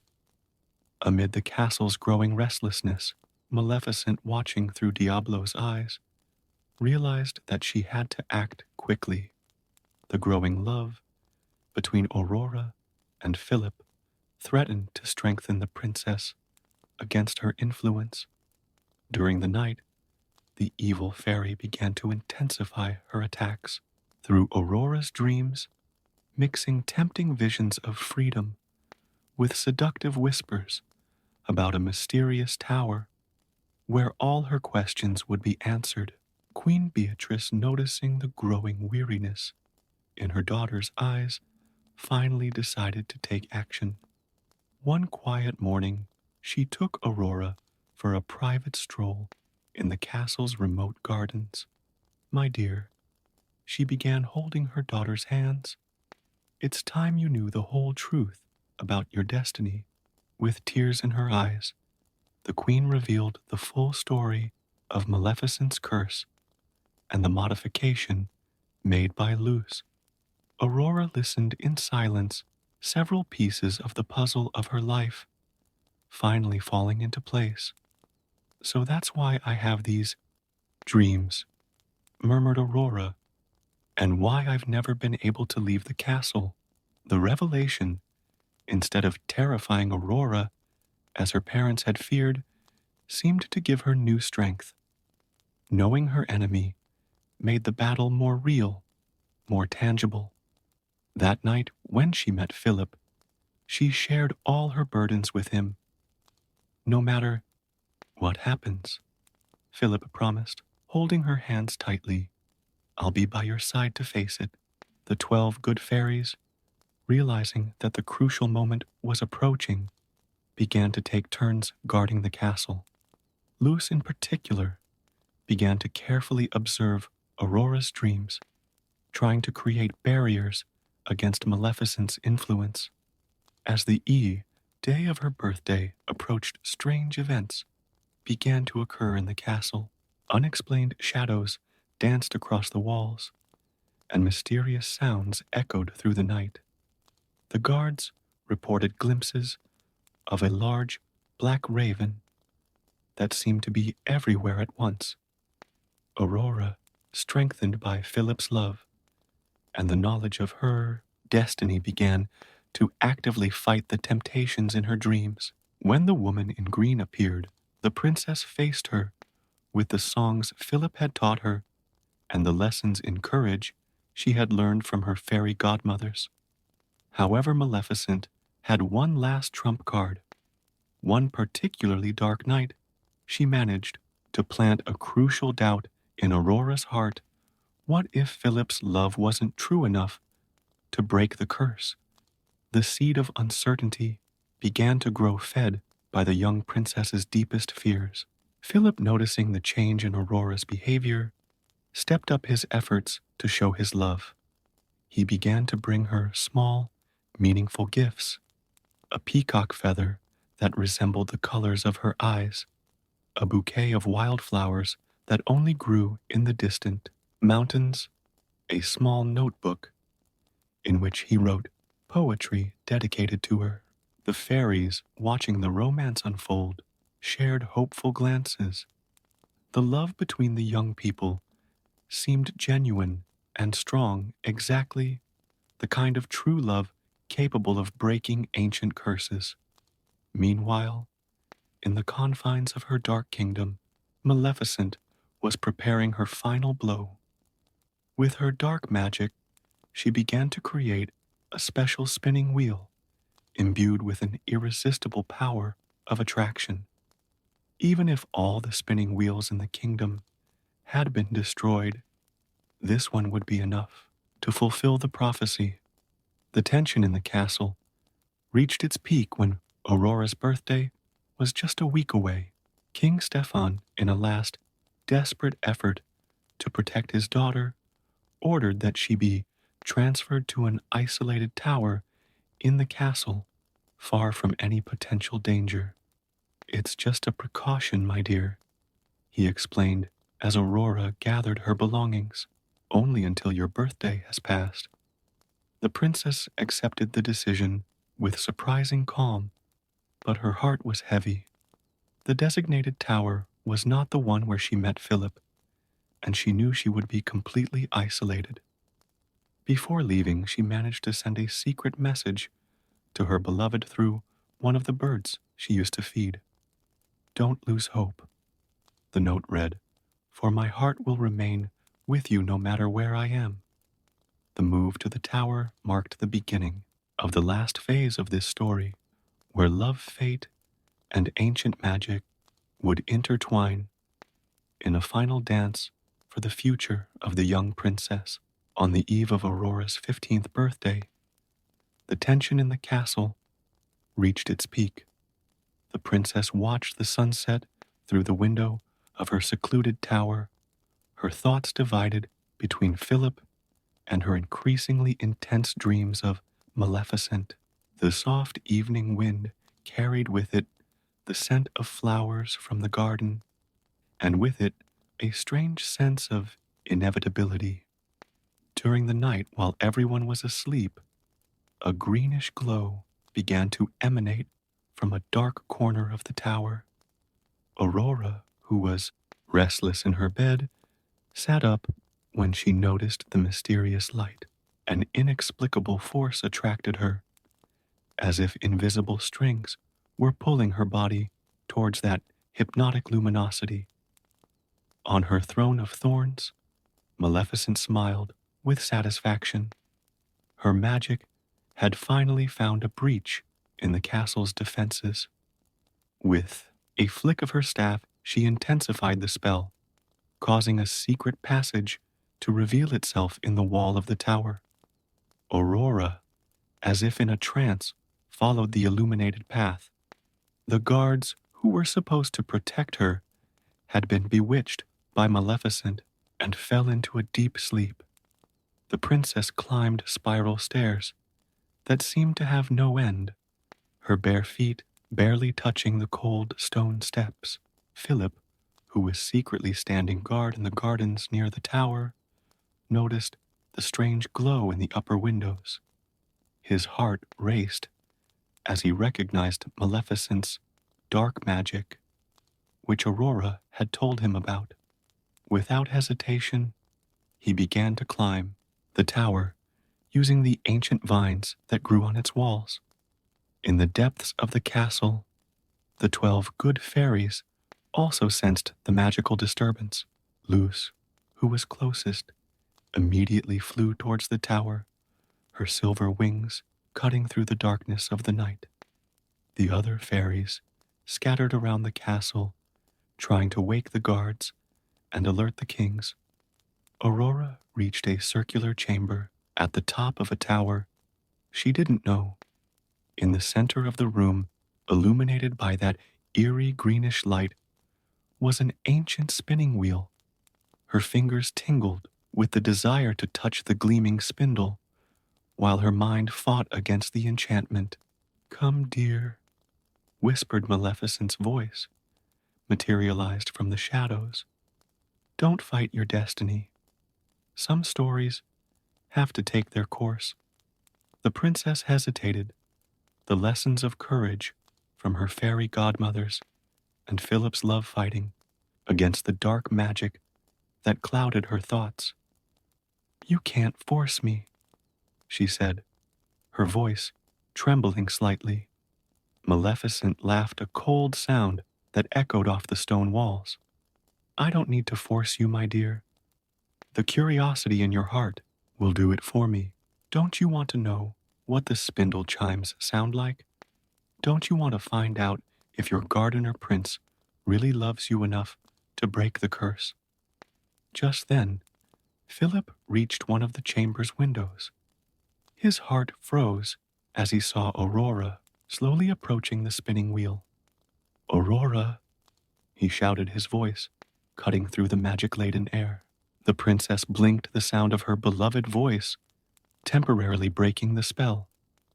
But Maleficent was ready. With a gesture of her staff, she created a magical barrier that prevented Philip from entering the chamber. "Watch, young fool," teased the evil fairy, "as destiny is fulfilled." Luce arrived just then, her silver magic colliding with Maleficent's green barrier. The two spells intertwined in a light show as Aurora continued her slow walk towards the rock.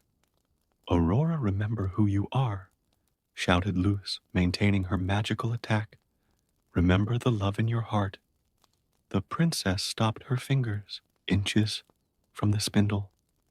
For a moment, images flooded her mind. Philip teaching her the song in the abandoned tower, her mother telling stories of courage, the fairies sharing their gentle magic. Maleficent, realizing that she was losing control, intensified her spell. "Touch him," she commanded, her voice charged with power. "Complete your destiny."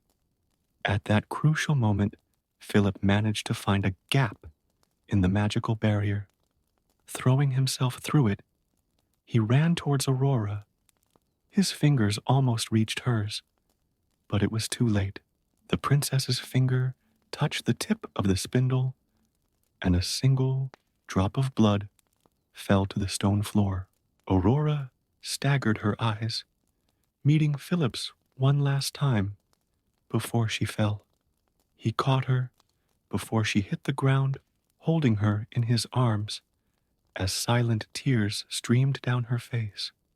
Maleficent laughed triumphantly, her body turning into green flames that danced through the chamber. "The curse is complete," she declared, disappearing in a burst of emerald light. The whole castle seemed to sigh.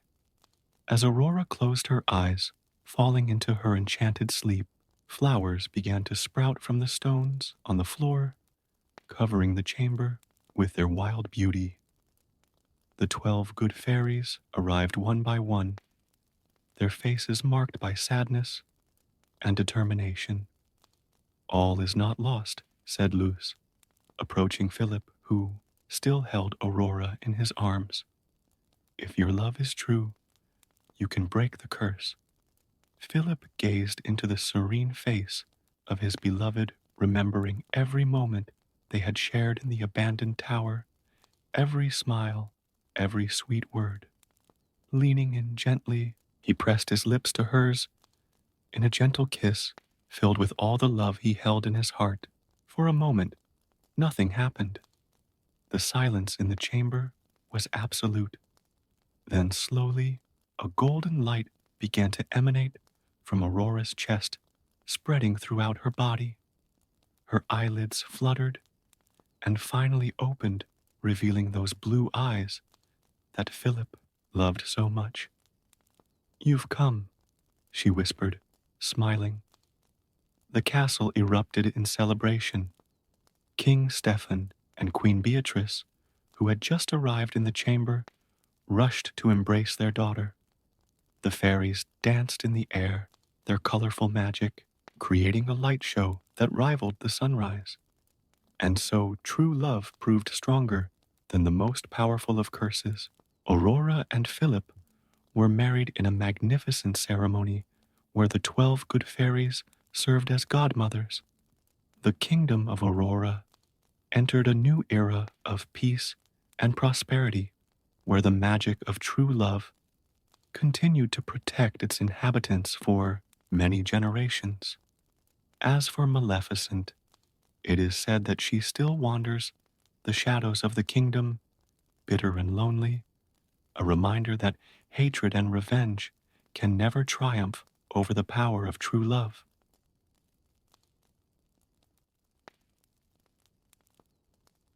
In a small French village, where the aroma of fresh bread mingled with the buzz of morning conversations, lived Belle, a young girl unlike any other.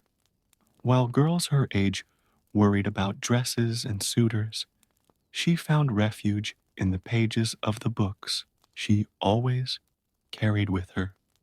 Her father, Maurice, was an eccentric inventor who spent his days in his workshop creating machines that the villagers considered strange and useless. Belle had a natural beauty that attracted stares wherever she went, but it was her intelligence and kindness that really made her stand out. Every morning she walked across the village square to the small bookshop, greeting the shopkeepers and ignoring the whispers of the people who found her peculiar for her love of reading. Gaston, the most admired man in the village, had decided that Belle would be his wife. Tall, strong, and vain, he couldn't accept that a woman could refuse his advances. For him, Belle was just a trophy to be won, and his persistence in wooing her was becoming increasingly annoying. "Belle, why waste time with these books when you could be admiring a real hero?" boasted Gaston, flexing his muscles as he weaved his way through the village. "Because Gaston books take me to extraordinary places and introduce me to fascinating ideas," replied Belle, trying to politely sidestep him. "Maurice, was working on his newest invention, an automatic wood chopping machine, when he received an invitation to present his invention at a distant fair. Belle helped her father prepare the cart, worried about the journey he would make through the gloomy forest that surrounded the village. "Be careful, Dad," Belle urged, adjusting the scarf around Maurice's neck. "The forest can be dangerous, especially at night." "Don't worry, my dear," smiled Maurice, hugging his daughter. "Philippe knows the way, and I'll be back in a few days with a first-place medal." What neither of them could have imagined was that this seemingly ordinary farewell would change their lives forever. Maurice set off at dusk, but as night fell, an unexpected storm forced him to deviate from his planned route. The wolves began to howl in the distance, and Philippe, his faithful horse, became increasingly nervous. Amid the darkness and the storm, Maurice spotted an immense iron gate. Beyond it stood a majestic castle, although its gloomy and decayed appearance suggested that it had been abandoned for a long time. Desperate for shelter, he pushed open the rusty gate and entered the castle grounds. The castle's interior was even more impressive than its facade. Ancient tapestries covered the walls, and a lit fireplace suggested that the place wasn't as abandoned as it looked. Maurice heard whispering voices, but couldn't see anyone. "Hello, is anyone there?" He called out, his voice echoing through the empty corridors. The warmth of the fireplace and a comfortable armchair invited him to rest, but his moment of peace was brutally interrupted by a deafening roar. A monstrous shadow loomed over him, and before he could comprehend what was happening, Maurice found himself face to face with a terrible creature, half man, half animal, with sharp fangs and eyes that blazed with fury. "How dare you invade my castle?"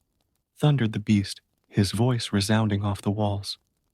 Maurice tried to explain himself, trembling with fear, but the beast wasn't interested in his excuses.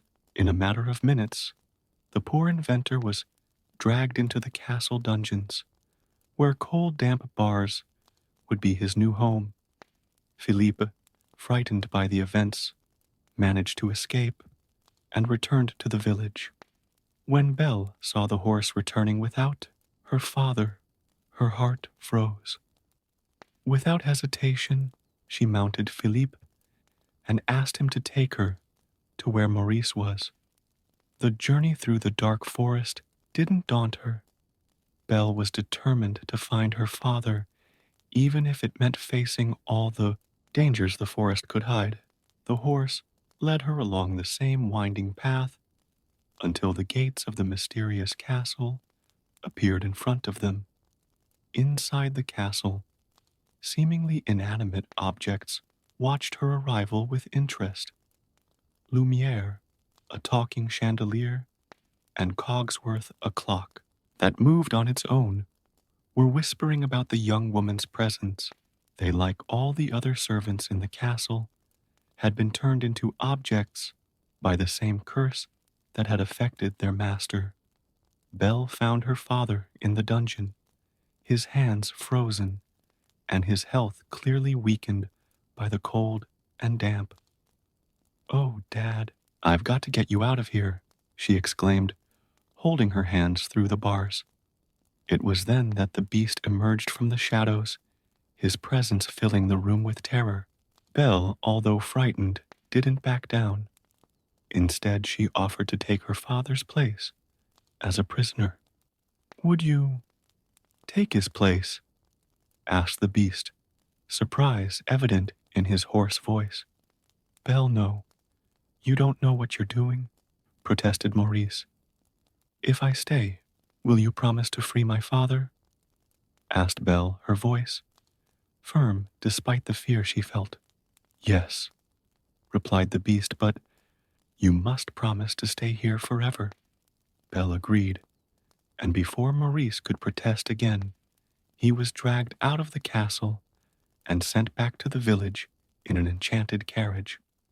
Belle watched through the tower window as her father disappeared into the darkness of the forest, silent tears streaming down his face.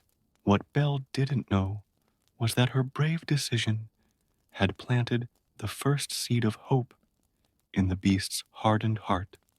In the highest room of the castle, an enchanted rose floated under a glass dome, its petals beginning to fall one by one. Time was running out to break the curse, and now for the first time in years, there was a chance that true love could bloom in the shadows of that cursed castle. Night fell over the castle, bringing with it the weight of loneliness and the uncertain fate that awaited both Belle and the beast. As the young woman prepared for her first night as a prisoner, she couldn't have imagined that her life was about to change in ways that even her beloved adventure books couldn't have predicted. On her first night in the castle, Belle remained in her room, refusing to dine with the beast.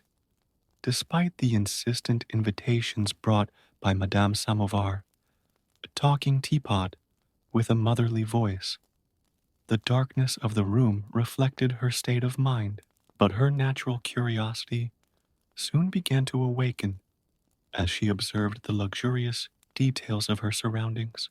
Mademoiselle, called a soft voice, and Belle discovered that her closet was also alive. I'm Madame de Garderobe. Perhaps a new dress would gladden your heart. Belle was beginning to get used to the surprises of the enchanted castle. The animated objects, although initially frightening, showed a kindness that made her feel less alone. Lumière especially seemed determined to make her stay more pleasant. Mon Dieu, we can't let our guests starve, exclaimed the chandelier, organizing a spectacular musical number in the kitchen. The cutlery danced, the plates swirled, and the music filled the air with an infectious energy that even Belle couldn't resist. The surprising performance led her to explore more of the castle. Over the next few nights, while the beast remained aloof in his west wing, Belle discovered new secrets in every corridor. The library, however, remained closed, although she could see its imposing doors at the end of a long corridor. One afternoon, while walking through the snow-covered gardens, Belle noticed subtle changes in the beast's behavior. He watched her from afar, his movements less threatening, almost timid. During one of these moments, she was surprised by a group of wolves that had infiltrated the castle grounds. The beast emerged from the shadows in an instant, placing himself between Belle and the predators. The fight was fierce, and although he managed to fend off the wolves, he was wounded. Belle, who had the perfect opportunity to escape, chose to help him. Stay still, she ordered, cleaning his wounds with warm water. It'll sting a bit. That wouldn't have happened if you hadn't run away, growled the beast, more out of pain than anger. And you wouldn't have been hurt if you hadn't come to save me, Belle replied, her voice softening. Thank you. That moment marked a change in the dynamic between them. The beast began to show a gentler side, although he still struggled with his tempestuous nature. Belle, for her part, began to see beyond his frightening appearance. Cogsworth and Lumière watched this relationship develop with renewed hope. Every little bit of progress was celebrated by the castle servants, who saw in the interactions between Belle and the beast the possibility of breaking the curse that imprisoned them. Maybe she really is the one we've been waiting for, whispered Madame Samovar to Chip, her teacup daughter. The beast, inspired by Belle's passion for literature, decided to do something special. One morning, he led her through the corridors of the castle blindfolded. "Trust me," he asked, his husky voice softer than usual. When he removed the blindfold, Belle found herself in front of the most magnificent library she had ever seen. Thousands of books reached to the ceiling on shelves that seemed endless. Her eyes sparkled with a joy that made the beast's heart race. It's incredible," she exclaimed, turning to take in the vastness of the place. "I've never seen so many books in my life." "It's all yours," declared the beast, discovering that Belle's smile was worth more than all the treasures in the castle. Afternoons were filled with shared reading. Belle discovered that the beast was an eager, if sometimes impatient, student. She would help him with difficult words, and he would share stories about the books he had read in his youth before the curse. Meanwhile, in the village, Gaston hadn't given up on Belle. Consumed by obsession and fueled by delusions of grandeur, he plotted ways to rescue Belle, ignoring Maurice's explanations about the castle and the beast. "That crazy old man needs to be taught a lesson," Gaston muttered to Le Fou, his faithful squire. "And when Belle realizes that her father is in danger, she'll have no choice but to accept my proposal of marriage." In the castle, oblivious to Gaston's machinations, Belle and the beast discovered more about each other. During a particularly pleasant dinner, where the beast was trying, with comical results, to use cutlery properly, Belle noticed how his eyes, once so frightening, now conveyed a kindness she had never noticed before. "Why didn't you ever tell me your real name?" asked Belle, as they watched the stars from the balcony after dinner. The beast hesitated, painful memories of the past reflected in his gaze. "Adam," he finally answered, "but that name belongs to someone I stopped being a long time ago." Belle gently touched his hairy arm. "Maybe it's time to rediscover him." In the highest room of the castle, another petal of the enchanted rose fell silently. Time continued to pass, but for the first time since the curse had been placed, there was real hope that love could flourish in the shadows of the cursed castle. The atmosphere in the castle continued to change subtly. The once gloomy corridors seemed brighter, and the music of the enchanted servants echoed more frequently through the halls.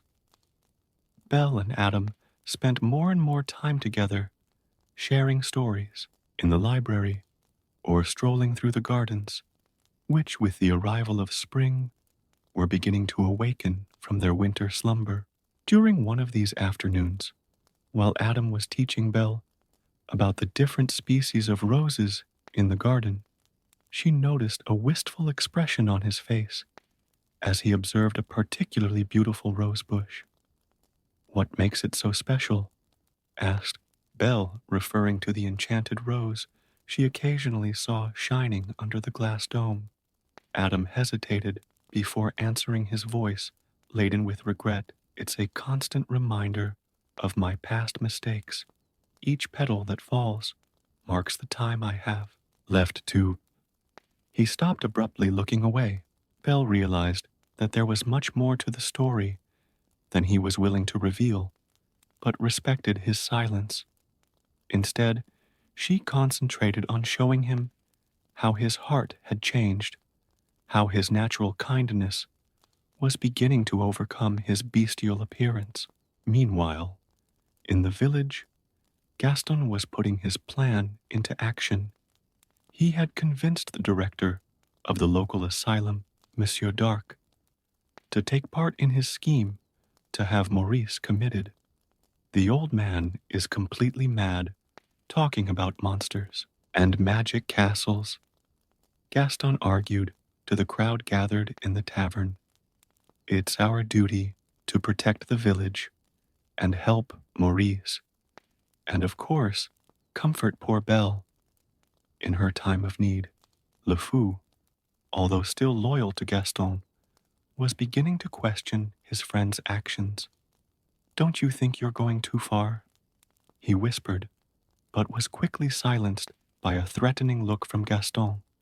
In the castle, Madame Samovar watched with satisfaction as Belle transformed not only the beast, but the entire environment around him. It's as if she brings light wherever she goes, she commented to Lumiere and Cogsworth. Oui, but time is running out, reminded Lumiere, his flame flickering with concern. The master must not only love, but be loved in return. One evening, Adam decided to organize a special ball for Belle. Madame de Garderobe created a dazzling dress in shades of gold, while Lumiere coordinated the ballroom preparations. The beast, nervous at the prospect of dancing, received hasty lessons in etiquette from Cogsworth. When Belle came down the grand staircase that evening, Adam's heart almost stopped. She was radiant, and her smile lit up the hall more than all the chandeliers put together. The music began to play softly, and they danced as if they had been doing this all their lives. Are you happy here with me? Asked Adam during the dance, his voice betraying his insecurity. Belle smiled, but her eyes revealed a shadow of sadness. Yes, but I miss my father. I wish I could see him, if only for a moment. Adam led her to his bedroom, where he kept a magic mirror that showed anything the viewer wished to see. Use it to see your father, he offered, handing Belle the mirror. The image that appeared in the mirror chilled Belle's blood. Maurice was staggering through the forest, coughing violently, clearly ill and disoriented. Oh no, he's sick, he's dying, she exclaimed in anguish. Adam felt his heart break when he saw the despair in Belle's eyes. He looked at the enchanted rose, whose petals were dangerously thin, and made a decision that could cost him everything. Then, you must go to him, said Adam, his voice laced with emotion. What? Belle could hardly believe her ears. I set you free. You're no longer my prisoner. The words seemed to tear pieces out of her heart as he spoke them. Belle looked deeply into Adam's eyes, seeing the pain and love they contained. Thank you for understanding how much he needs me, she said, handing back the mirror. Take the mirror with you, Adam insisted. That way you'll have a way to look back, to remember me. Belle left quickly, leaving behind a castle steeped in sadness. The servants watched her departure with heavy hearts, knowing that with her went the last hope of breaking the curse. Why did you let her go? Asked Cogsworth, perplexed. I had to, replied Adam, watching Belle disappear into the darkness. I love her. The words echoed through the castle like a bitter-sweet whisper. The love that could have broken the curse was there, but now it seemed too late. Adam climbed to the highest balcony of the castle, his roar of agony echoing through the night. As another rose petal fell softly, Belle found her father lying in the snow and took him back home, determined to look after him. But she had barely had time to settle him in his bed when she heard Furious knocking at the door. It was Gaston, accompanied by a crowd carrying torches and a wagon bearing the asylum's symbol. We've come for your father, Belle, Gaston announced with a cruel smile, unless you agree to marry me. Gaston's plan was in motion, and Belle found herself trapped between love for her father and her own freedom. Meanwhile, in the castle, Adam remained in his tower, his heart torn between the joy of having known true love and the pain of having lost it forever. Belle, determined to prove her father's sanity, pulled out the magic mirror. "Show me the beast," she commanded in front of the hostile crowd. The mirror shone brightly, revealing the image of Adam in all his bestial form. Screams of horror echoed through the crowd, but Belle defended herself passionately. "No, he's gentle and kind. He taught me that true beauty lies within." Gaston, consumed by jealousy and anger at the look on Belle's face when she spoke of the beast, snatched the mirror from her hands. "She's as much in love with the beast as he is dangerous," he shouted, manipulating the fears of the crowd. "The beast will come and devour your children. We must kill the beast." The crowd, inflamed by Gaston's words, quickly turned into a furious mob. Belle tried desperately to make them understand, but Gaston ordered her and Maurice to be locked in the basement of their own house to keep them safe. "I can't let him hurt the beast," cried Belle, struggling as she was pushed into the basement. "He's not the beast, Gaston. You are." Meanwhile, in the castle, the servants watched with apprehension as the angry mob approached through the windows. Cogsworth, Lumiere, and all the others knew they had to defend their home and their master. "If it's a fight they want, it's a fight they'll have," declared Lumiere, gathering the other enchanted objects to prepare the castle's defense. Adam, still in his tower, remained oblivious to the approaching danger.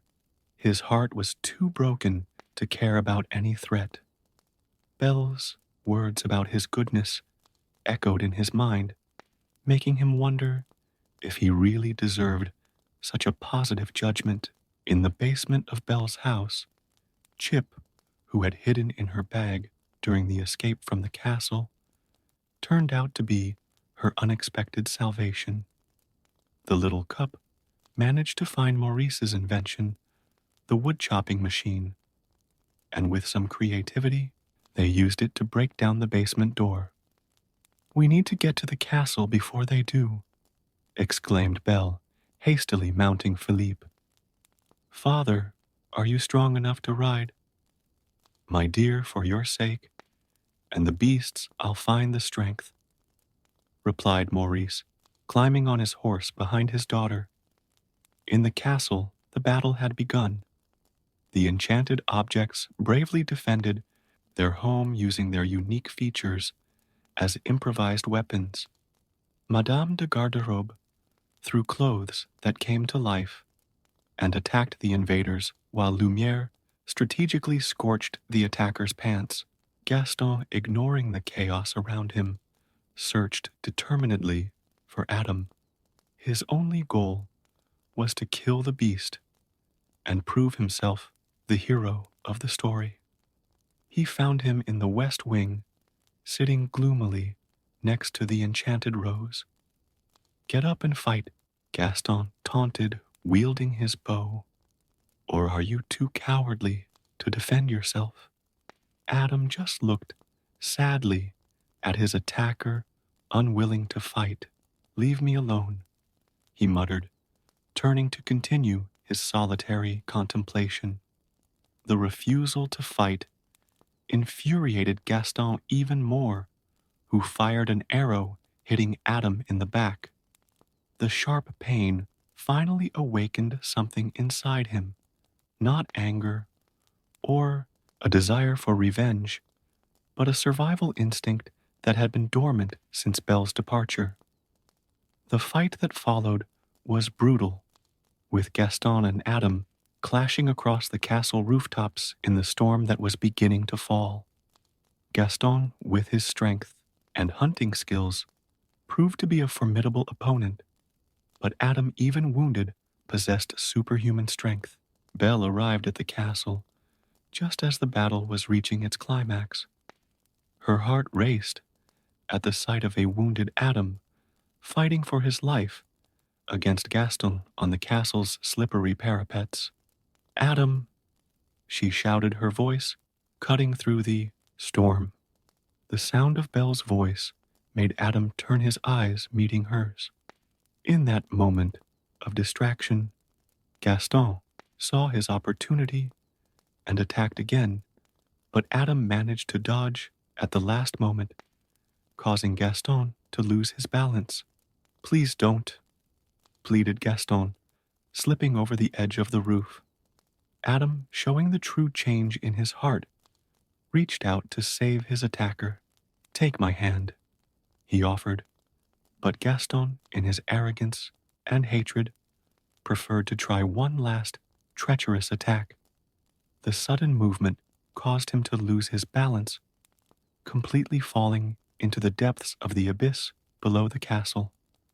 Adam, exhausted and wounded, staggered back to the balcony where Belle was waiting for him. "You're back," he whispered, gently touching Belle's face. "Of course I'm back," she replied, tears streaming down her cheeks.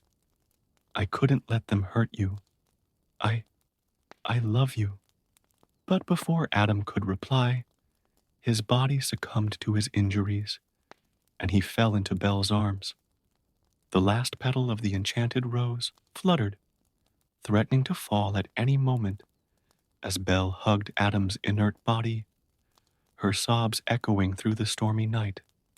The servants watched the scene with broken hearts, knowing that they were witnessing not only the possible death of their master, but also the end of any hope of breaking the curse. The rain continued to fall, mixing with Belle's tears, as she held Adam in her arms, refusing to let him go. "I love you." Belle's words were still echoing in the air when something extraordinary began to happen. Tiny beams of golden light began to fall from the sky like shooting stars, enveloping Adam's body. Belle stood back in amazement as he was lifted into the air by an invisible, magical force. The transformation was gradual and magnificent. The fur began to dissipate, the claws turned into human hands, and the bestial face gave way to the features of a young prince. The light was so intense that Belle had to shield her eyes. When she was finally able to look again, she saw a tall, handsome man standing before her, dressed in elegant clothes. The prince turned slowly, examining his own hands in amazement. His eyes, although different in appearance, held the same depth and gentleness that Belle had learned to love. "Belle," he said, his voice softer, but still familiar. "It's me." Belle approached hesitantly, studying his face. When their eyes met, she immediately recognized the look, that same look she'd learned to look for beyond the bestial appearance. "It's you," she exclaimed, touching his face tenderly. The kiss that followed was more than a simple gesture of love. It was the conclusion of a journey of transformation. A wave of magic exploded from the couple, spreading through the castle like a golden wave. The gloomy gargoyles turned into statues of angels, the dark walls took on vibrant colors, and the dead gardens exploded into flowers. Throughout the castle, the servants began to return to their human form. Lumiere was once again a charming maitre, de Cogsworth a distinguished butler, and Madame Samovar a gentle housekeeper. Chip, who had arrived with Belle, transformed into a happy little boy, running into his mother's arms. "Mommy, Mommy, we're human again," cried Chip, jumping for joy. Maurice, who had witnessed the whole transformation from the entrance to the castle, approached slowly, still trying to process the miracle he had just witnessed. "Belle, my dear, this is extraordinary. Father! Belle ran to embrace him, pulling Adam by the hand. This is Adam, the man I've learned to love who's always been there, hiding under the appearance of the beast. Adam bowed respectfully to Maurice. Sir, I know. I started our relationship in the worst possible way. I ask for your forgiveness, and if you'll allow me, I'd like to spend the rest of my life making up for past mistakes. Maurice, seeing the sincerity in the prince's eyes and the happiness on his daughter's face, gave her a warm smile. Belle's love has already proven its worth. If she has chosen it, that is enough for me. The next few days were filled with celebration at the castle. News of the transformation spread quickly, and little by little, the villagers began to return, discovering that Maurice's crazy stories were in fact true.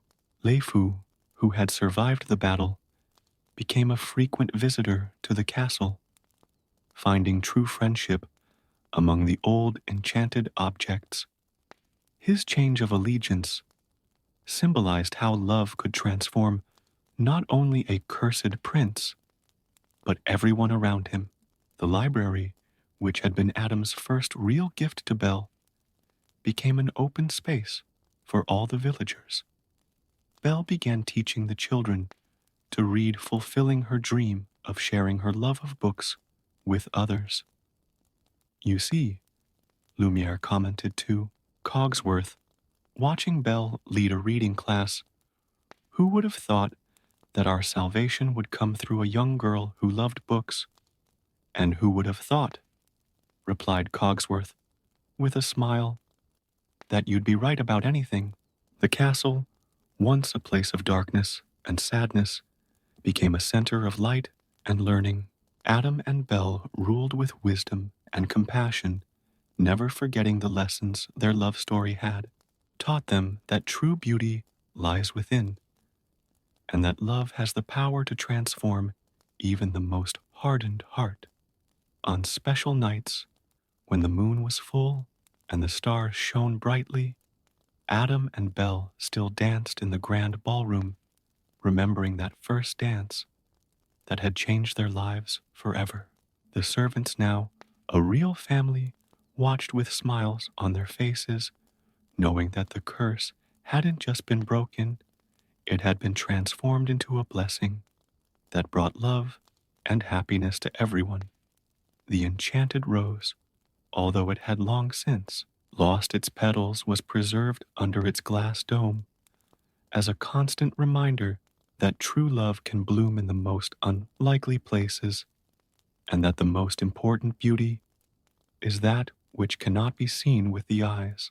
And so, in the castle that had once been cursed by arrogance, now blessed by love, Belle and Adam lived their story not just happily ever after, but more importantly, growing and learning together every day, proving that true love is not a magical ending, but a transformative beginning.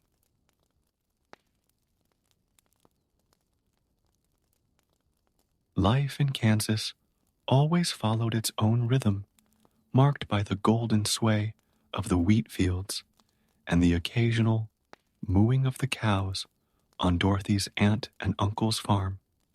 The young girl with brown braids and curious eyes lived a simple existence with Aunt Em, Uncle Henry, and their inseparable companion, the little dog Toto.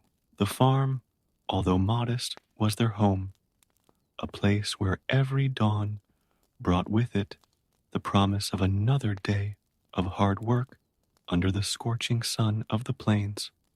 On that particular morning, the sky had a different hue, a deep gray, that made Dorothy feel uneasy. Toto, always attentive to his mistress's mood swings, followed in her footsteps with even more dedication than usual. The wind began to blow strangely, making the curtains of the little wooden house dance to a frantic rhythm. Dorothy, Dorothy. Auntie Em's voice cut through the air like a warning bell. Come inside right now. There's a tornado coming. The panic in her voice was palpable, something Dorothy rarely witnessed in her ever-so-controlled aunt. The sky darkened even more, and the wind turned into a deafening roar. Dorothy ran into the house with Toto at her heels, but before she could reach the basement, where her aunt and uncle were already sheltering, a particularly strong gust ripped the door off its hinges. The girl felt her feet leave the ground, and in an instant of sheer terror, she realized that she and Toto had been sucked into the cyclone. The world was spinning in a whirlwind of colors and sounds. Dorothy hugged Toto tightly to her chest, closing her eyes tightly, as the whole house swirled in the air like a feather in the wind. Furniture, chickens, fences, everything danced around them in a chaotic waltz. Time seemed to have lost all meaning in that moment, suspended between heaven and earth. When everything finally stopped and silence replaced the roar of the wind, Dorothy slowly opened her eyes.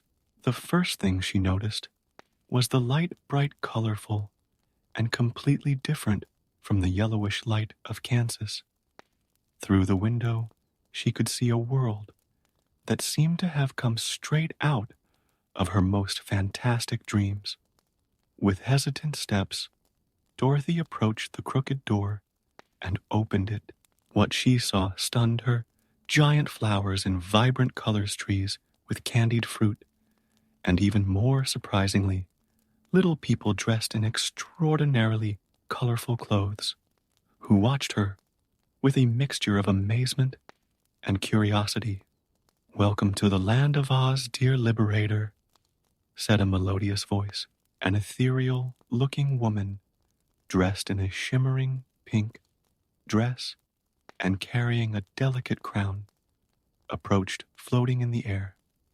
"I'm Glinda, the Good Witch of the North, and you've just rid us of the terrible, wicked Witch of the East."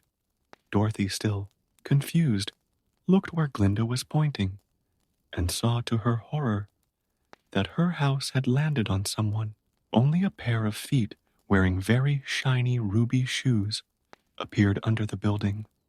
"But I didn't want to hurt anyone," Dorothy exclaimed, feeling horrified at the thought of having caused someone's death, even accidentally. "Don't worry, dear." Glinda smiled gently. The Wicked Witch of the East had been terrorizing the Munchkins for years. "You freed them, and they'll be eternally grateful for that." It was then that Dorothy noticed that the little people, the Munchkins, began to approach their previously fearful faces, now opening into smiles of joy and gratitude. They sang and danced, celebrating their newfound freedom. "But how am I going to get home?" Dorothy asked, feeling tears forming in her eyes. "My aunt and uncle must be very worried.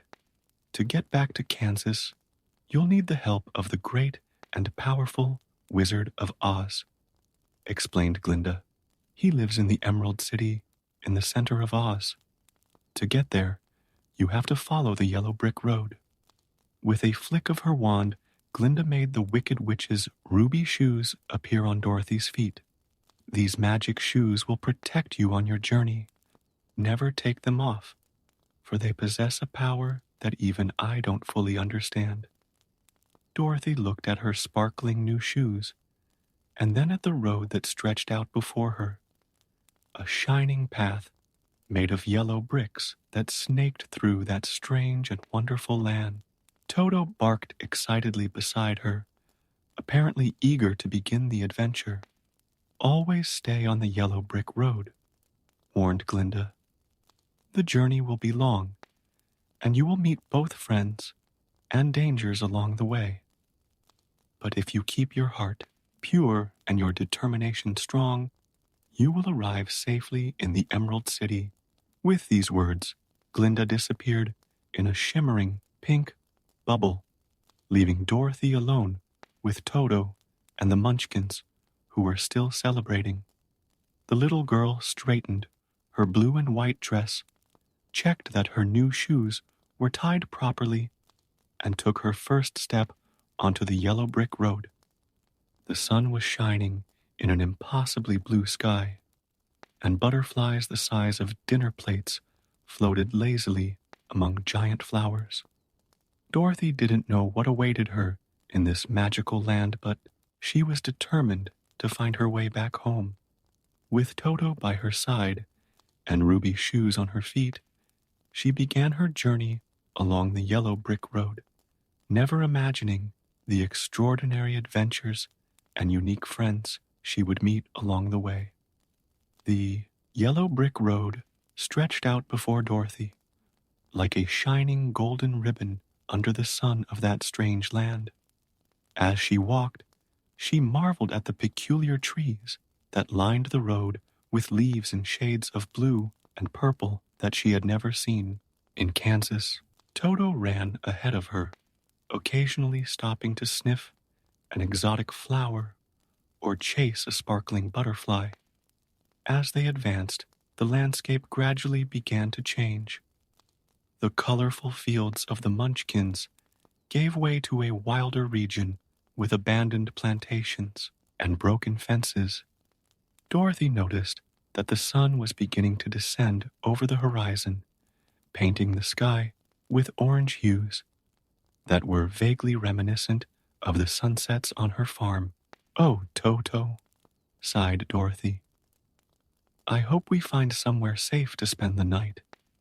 She had barely finished speaking when she spotted a strange figure in the middle of a cornfield.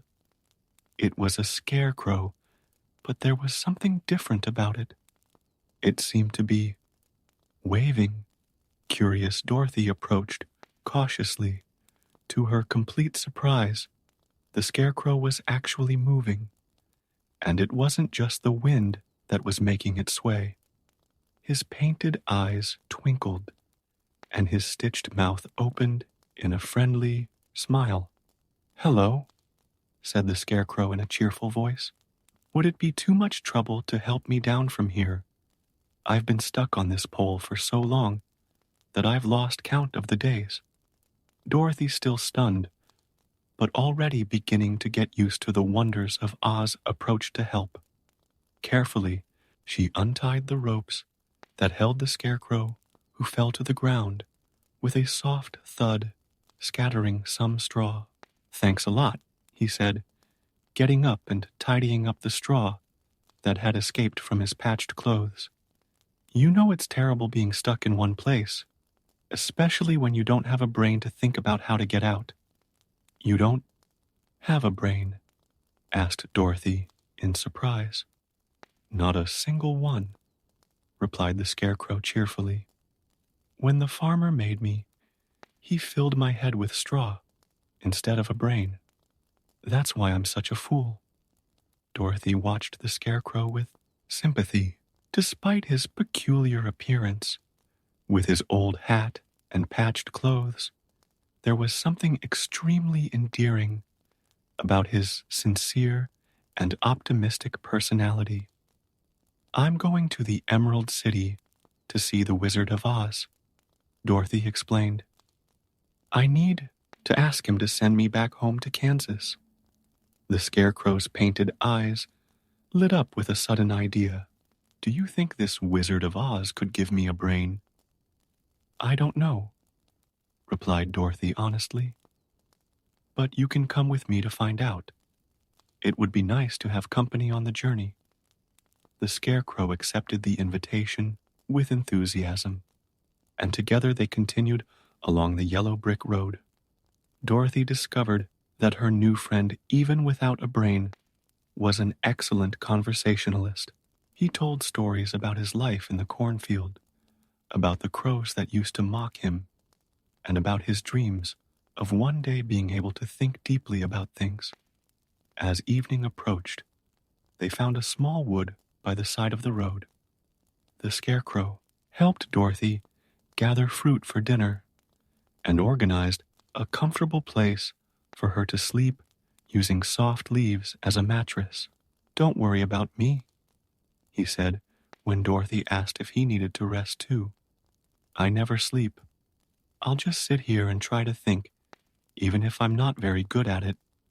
During the night, Dorothy slept peacefully, knowing that her new friend was on guard. Toto snuggled up next to her, and for the first time since arriving in Oz, she felt truly safe. As the sun rose, they resumed their journey. The Scarecrow proved to be a valuable companion, helping Dorothy through difficult stretches of road and keeping her spirits high with his optimistic observations about everything they saw. You know, he said as they walked, even without a brain, I can see that you're a very special girl, Dorothy. It's not just anyone who would help a strange scarecrow stuck on a pole. Dorothy blushed at the compliment. And you're much cleverer than you think, she replied. You've had several brilliant ideas since we started traveling together. The scarecrow shook his head, causing a few strands of straw to fall out. They're just lucky guesses. Just imagine what I could do with a real brain. They continued, walking along the road, which now meandered through a denser area of forest. The trees seemed older and darker here, with twisted branches that formed arches over the road. Dorothy noticed that Toto was more restless, keeping closer to her feet. Suddenly, they heard a strange sound coming from between the trees, something that sounded like a metallic groan. The Scarecrow and Dorothy exchanged curious glances. Should we investigate? Asked Dorothy hesitantly. Well, if I had a brain, I'd probably know if that was a good idea, replied the Scarecrow. But since I don't, all I can say is that it sounds interesting. Cautiously, they veered a little off the yellow brick road, following the mysterious sound. What they would encounter would be just the first of many surprising encounters that awaited Dorothy on her journey through the land of Oz, a land where each new friend seemed to have their own special wish to fulfill. Following the metallic sound, Dorothy and the Scarecrow came across an impressive figure, a man made entirely of tin standing motionless like a statue. His eyes moved, watching them with an expression of silent supplication. Beside him was a small rusty axe lying in the grass. The Tin Man tried to speak, but only muffled sounds escaped from his metallic mouth. He's trying to tell us something, exclaimed Dorothy, approaching cautiously. She then noticed an old watering can hanging from a nearby tree. Scarecrow, do you think he needs oil? If I had a brain, I'd know for sure, replied the Scarecrow. But it sounds like a good idea. Dorothy picked up the watering can and carefully began to apply oil to the Tin Man's rusty joints. First his mouth, then his neck, arms and legs. Gradually he began to move the creaking, diminishing, until he could speak and move freely. Thank you very much, said the Tin Man, his metallic voice laden with gratitude. I've been standing here for so long that I thought I'd never move again. It was the rain that completely rusted me. How did that happen? Asked Dorothy, fascinated by the glowing figure in front of her. The Tin Man sighed, a sound reminiscent of the wind blowing up a chimney. I was an ordinary lumberjack made of flesh and blood, like you, but I was in love with a young Munchkin girl, and I promised to marry her. Unfortunately, the Wicked Witch of the East didn't want her to marry me, so she bewitched my axe so that it would cut off parts of my body. Each time this happened, I went to a tinker who replaced the missing part with tin until I became completely metal. What a sad story, Dorothy exclaimed. And what happened to your love? That's the worst of it, he replied wistfully. When I became completely tin, I discovered that I no longer had a heart. Without it, I couldn't love the girl anymore, and she ended up marrying someone else. The Scarecrow, who was listening attentively to the story, commented, "At least you have a brain. I'd give anything to have one."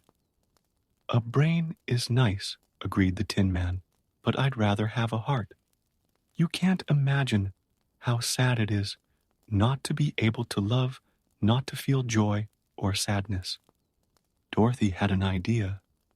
"We're going to the Emerald City to see the Wizard of Oz. I'm going to ask to come home, and the Scarecrow is going to ask for a brain. Why don't you come with us? Maybe the wizard can give you a heart." The Tin Man's metallic eyes shone with hope. "Would you really accept me as a traveling companion?" "Of course," replied the Scarecrow enthusiastically. "The more the merrier." Thus, the now enlarged group resumed their journey along the yellow brick road. The Tin Man carried his newly oiled axe, which could be useful for clearing a path through the increasingly dense forest. Dorothy found that her two companions complemented each other perfectly. The Scarecrow's natural optimism balanced out the Tin Man's melancholy tendencies. As they advanced, the forest became darker and more frightening. Twisted branches seemed to form sinister faces, and strange sounds echoed between the trees. Toto kept close to Dorothy's feet, occasionally growling into the shadows. "Do you think there are any dangerous animals around here?" asked Dorothy, gripping the basket she was carrying tighter. "Probably," replied the Tin Man. "I've heard stories about lions and tigers and bears living in these forests." "Oh dear!" exclaimed Dorothy. "Don't worry," assured the Tin Man, raising his axe. "I can protect us from any beast even without a heart." The Scarecrow added, "And I can distract any animal while you run away. After all, what's the worst that can happen to me? I'm just straw." His words had barely been uttered when a mighty roar echoed through the forest, making the trees shake. Toto ran to hide behind Dorothy, who froze in place. Tin Man raised his axe in a defensive position, while Scarecrow searched frantically for the source of the sound. Suddenly, a huge lion leapt onto the road in front of them, its claws outstretched and golden mane swaying menacingly. Its yellow eyes blazed with ferocity as it prepared to attack.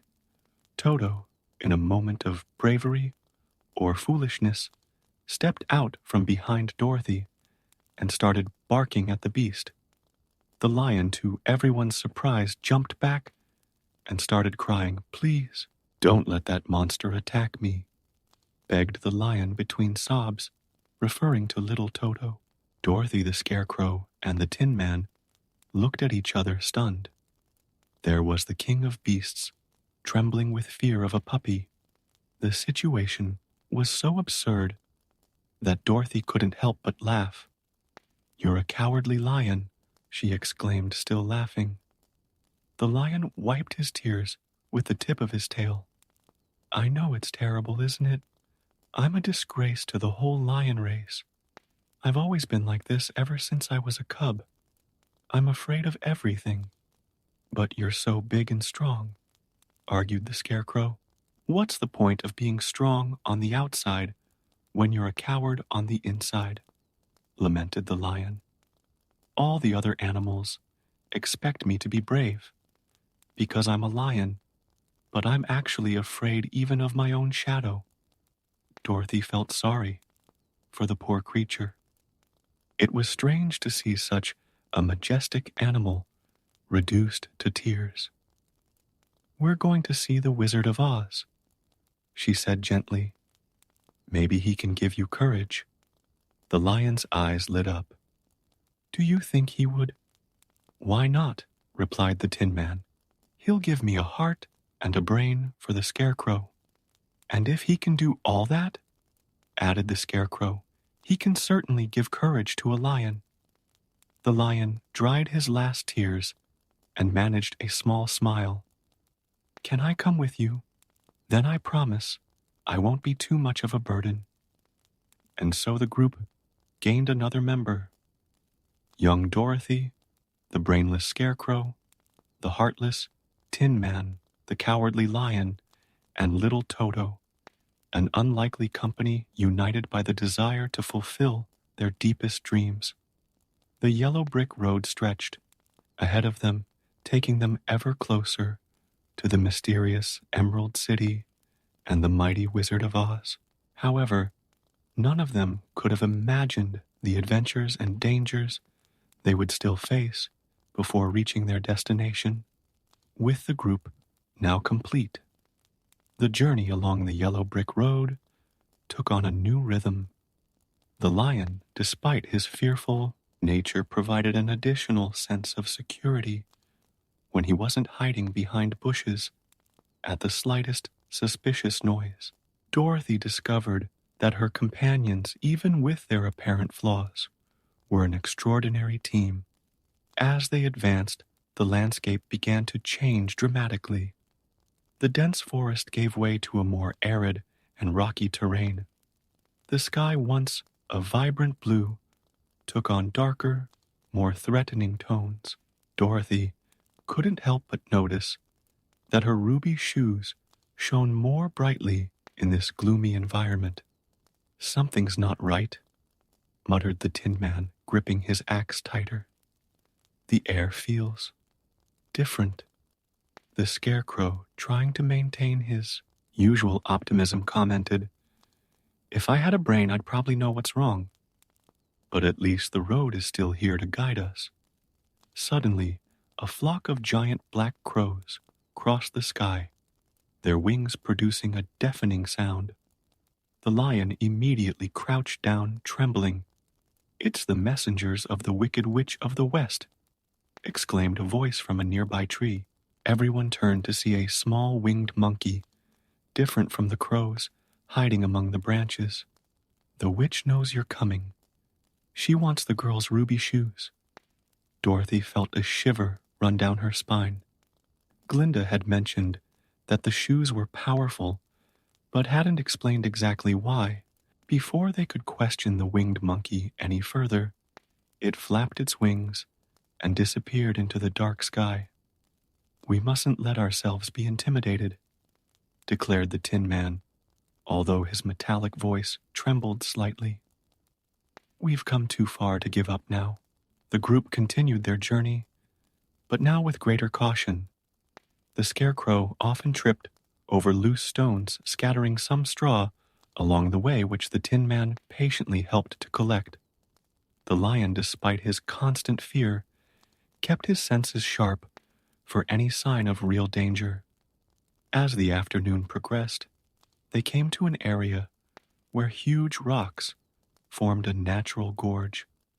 The yellow brick road snaked between the rock formations, creating unsettling shadows.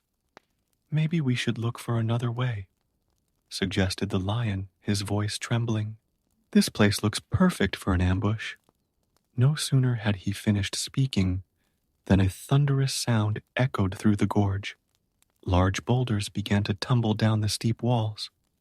The Tin Man quickly pushed Dorothy to one side, shielding her with his metallic body, while the Scarecrow pulled Toto to the safety of a small cave. The lion, surprising everyone, and especially himself, roared with all his might and leapt over a particularly large rock that was about to crush his friends, deflecting it with his powerful paws. "You saved our lives," exclaimed Dorothy, hugging the lion as soon as the dust had settled. "That was very brave." The lion blinked, surprised at his own action. I didn't even think. I just didn't want you to get hurt. Sometimes true courage isn't not being afraid," observed the Scarecrow, shaking the dust off his straw, "but acting even though you're afraid." An evil laugh echoed through the gorge, and a menacing green figure appeared in the sky, riding a broom. The Wicked Witch of the West looked at them with eyes gleaming with evil. "Did you think you could cross my territory without consequences?" she sneered. "Give me the ruby shoes, and maybe I'll let you continue your foolish journey." The Tin Man stepped forward, raising his axe. "Never those shoes belong to Dorothy."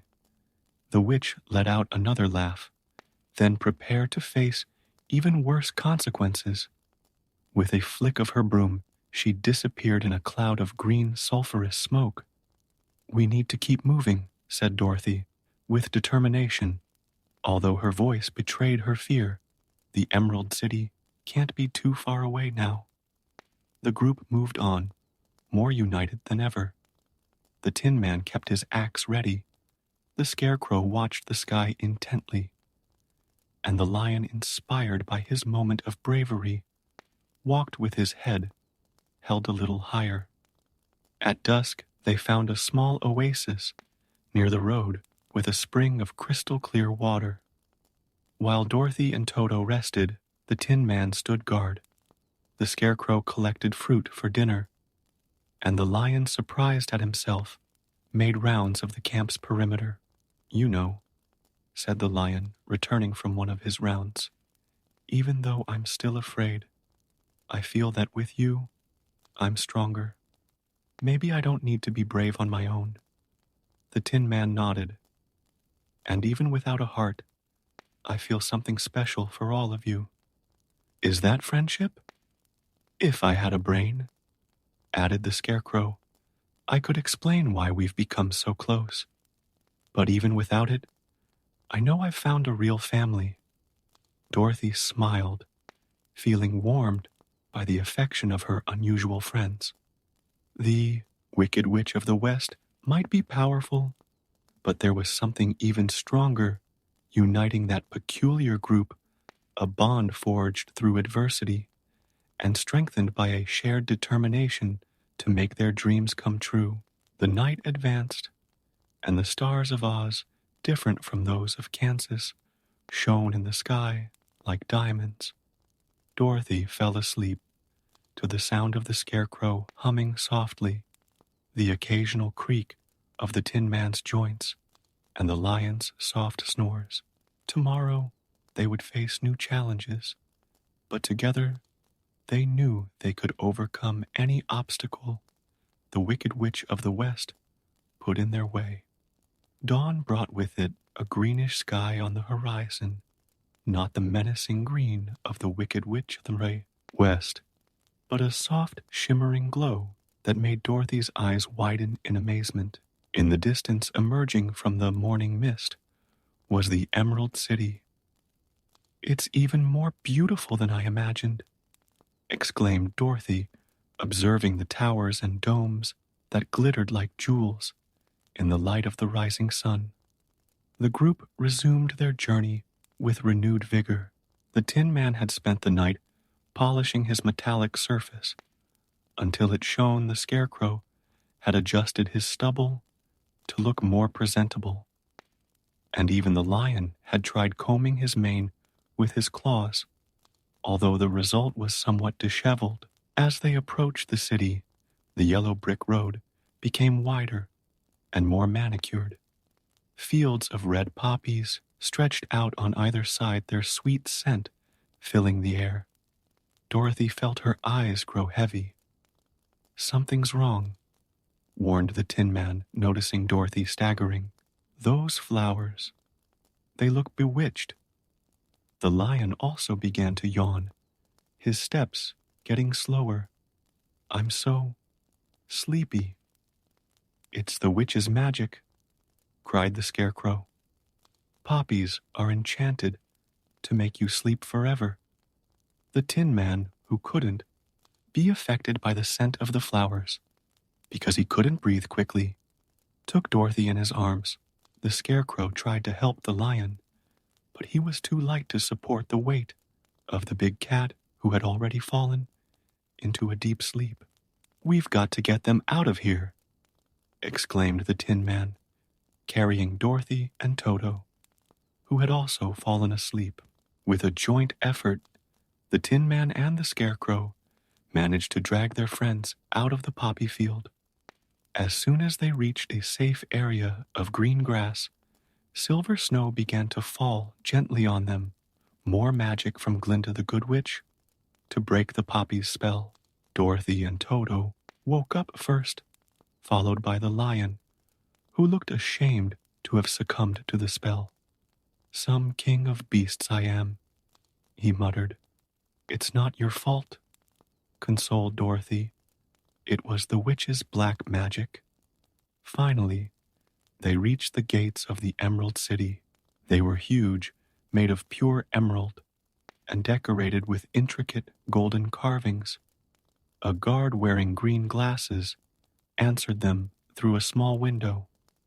"No one can enter without wearing the special glasses," he explained, handing out pairs of glasses with green lenses to each of them. "The glitter of the emeralds can blind visitors." Once properly equipped, the gates opened to reveal a city that seemed straight out of a dream. Everything from the sidewalks to the tallest buildings was made of polished emerald. Elegantly dressed inhabitants walked through the streets all wearing the same green glasses. They were led to the central palace, an imposing structure that made the other buildings look small in comparison. In the great throne room, they were greeted by an official who informed them that the Great Oz would attend to each of them separately. Dorothy was the first to enter the throne room. To her surprise, she found only a large, floating head, shiny and frightening. "I am Oz, the great and terrible," thundered the head. "Why do you seek me?" In a trembling but determined voice, Dorothy explained her story and her desire to return home. The wizard listened in silence and then made his proposal. "I will help you and your friends, but first you must do me a service. Bring me the broom of the Wicked Witch of the West." Each of the friends had their own private audience with Oz, who appeared differently. To each of them, a beautiful woman. To the Tin Man, a terrible beast. To the lion, and a fireball to the Scarecrow. For everyone he made the same demand, the witch's broom. Gathered together again, they shared their experiences and the terrible task they had been set. "How are we going to get the broom?" asked the lion, trembling. "The witch is too powerful." "Together," replied Dorothy firmly. "We've made it this far by facing all the obstacles. We can't give up now." The group set off towards the witch's territory. The next day, their hopes pinned on a seemingly impossible mission. The Tin Man sharpened his axe, the Scarecrow planned, strategies even without a brain. And the lion, although frightened, was determined to protect his friends. As they drove away from the Emerald City, Dorothy looked at her companions and realized something important. The Scarecrow was already showing great intelligence in his plans. The Tin Man had more heart than many flesh and blood beings, and the lion had proved his courage many times over. Maybe, she thought, what we're looking for is already inside us. We just need to believe. The sun was setting over the horizon, painting the sky in shades of red and gold. Ahead of them, dark clouds gathered over the castle of the Wicked Witch of the West, like an omen of the challenge that awaited them. Dorothy pressed the ruby shoes to her feet, feeling their mysterious power. Toto barked bravely, as if he understood the importance of the mission. United by fate and strengthened by friendship, the unlikely heroes marched towards their last and most dangerous adventure.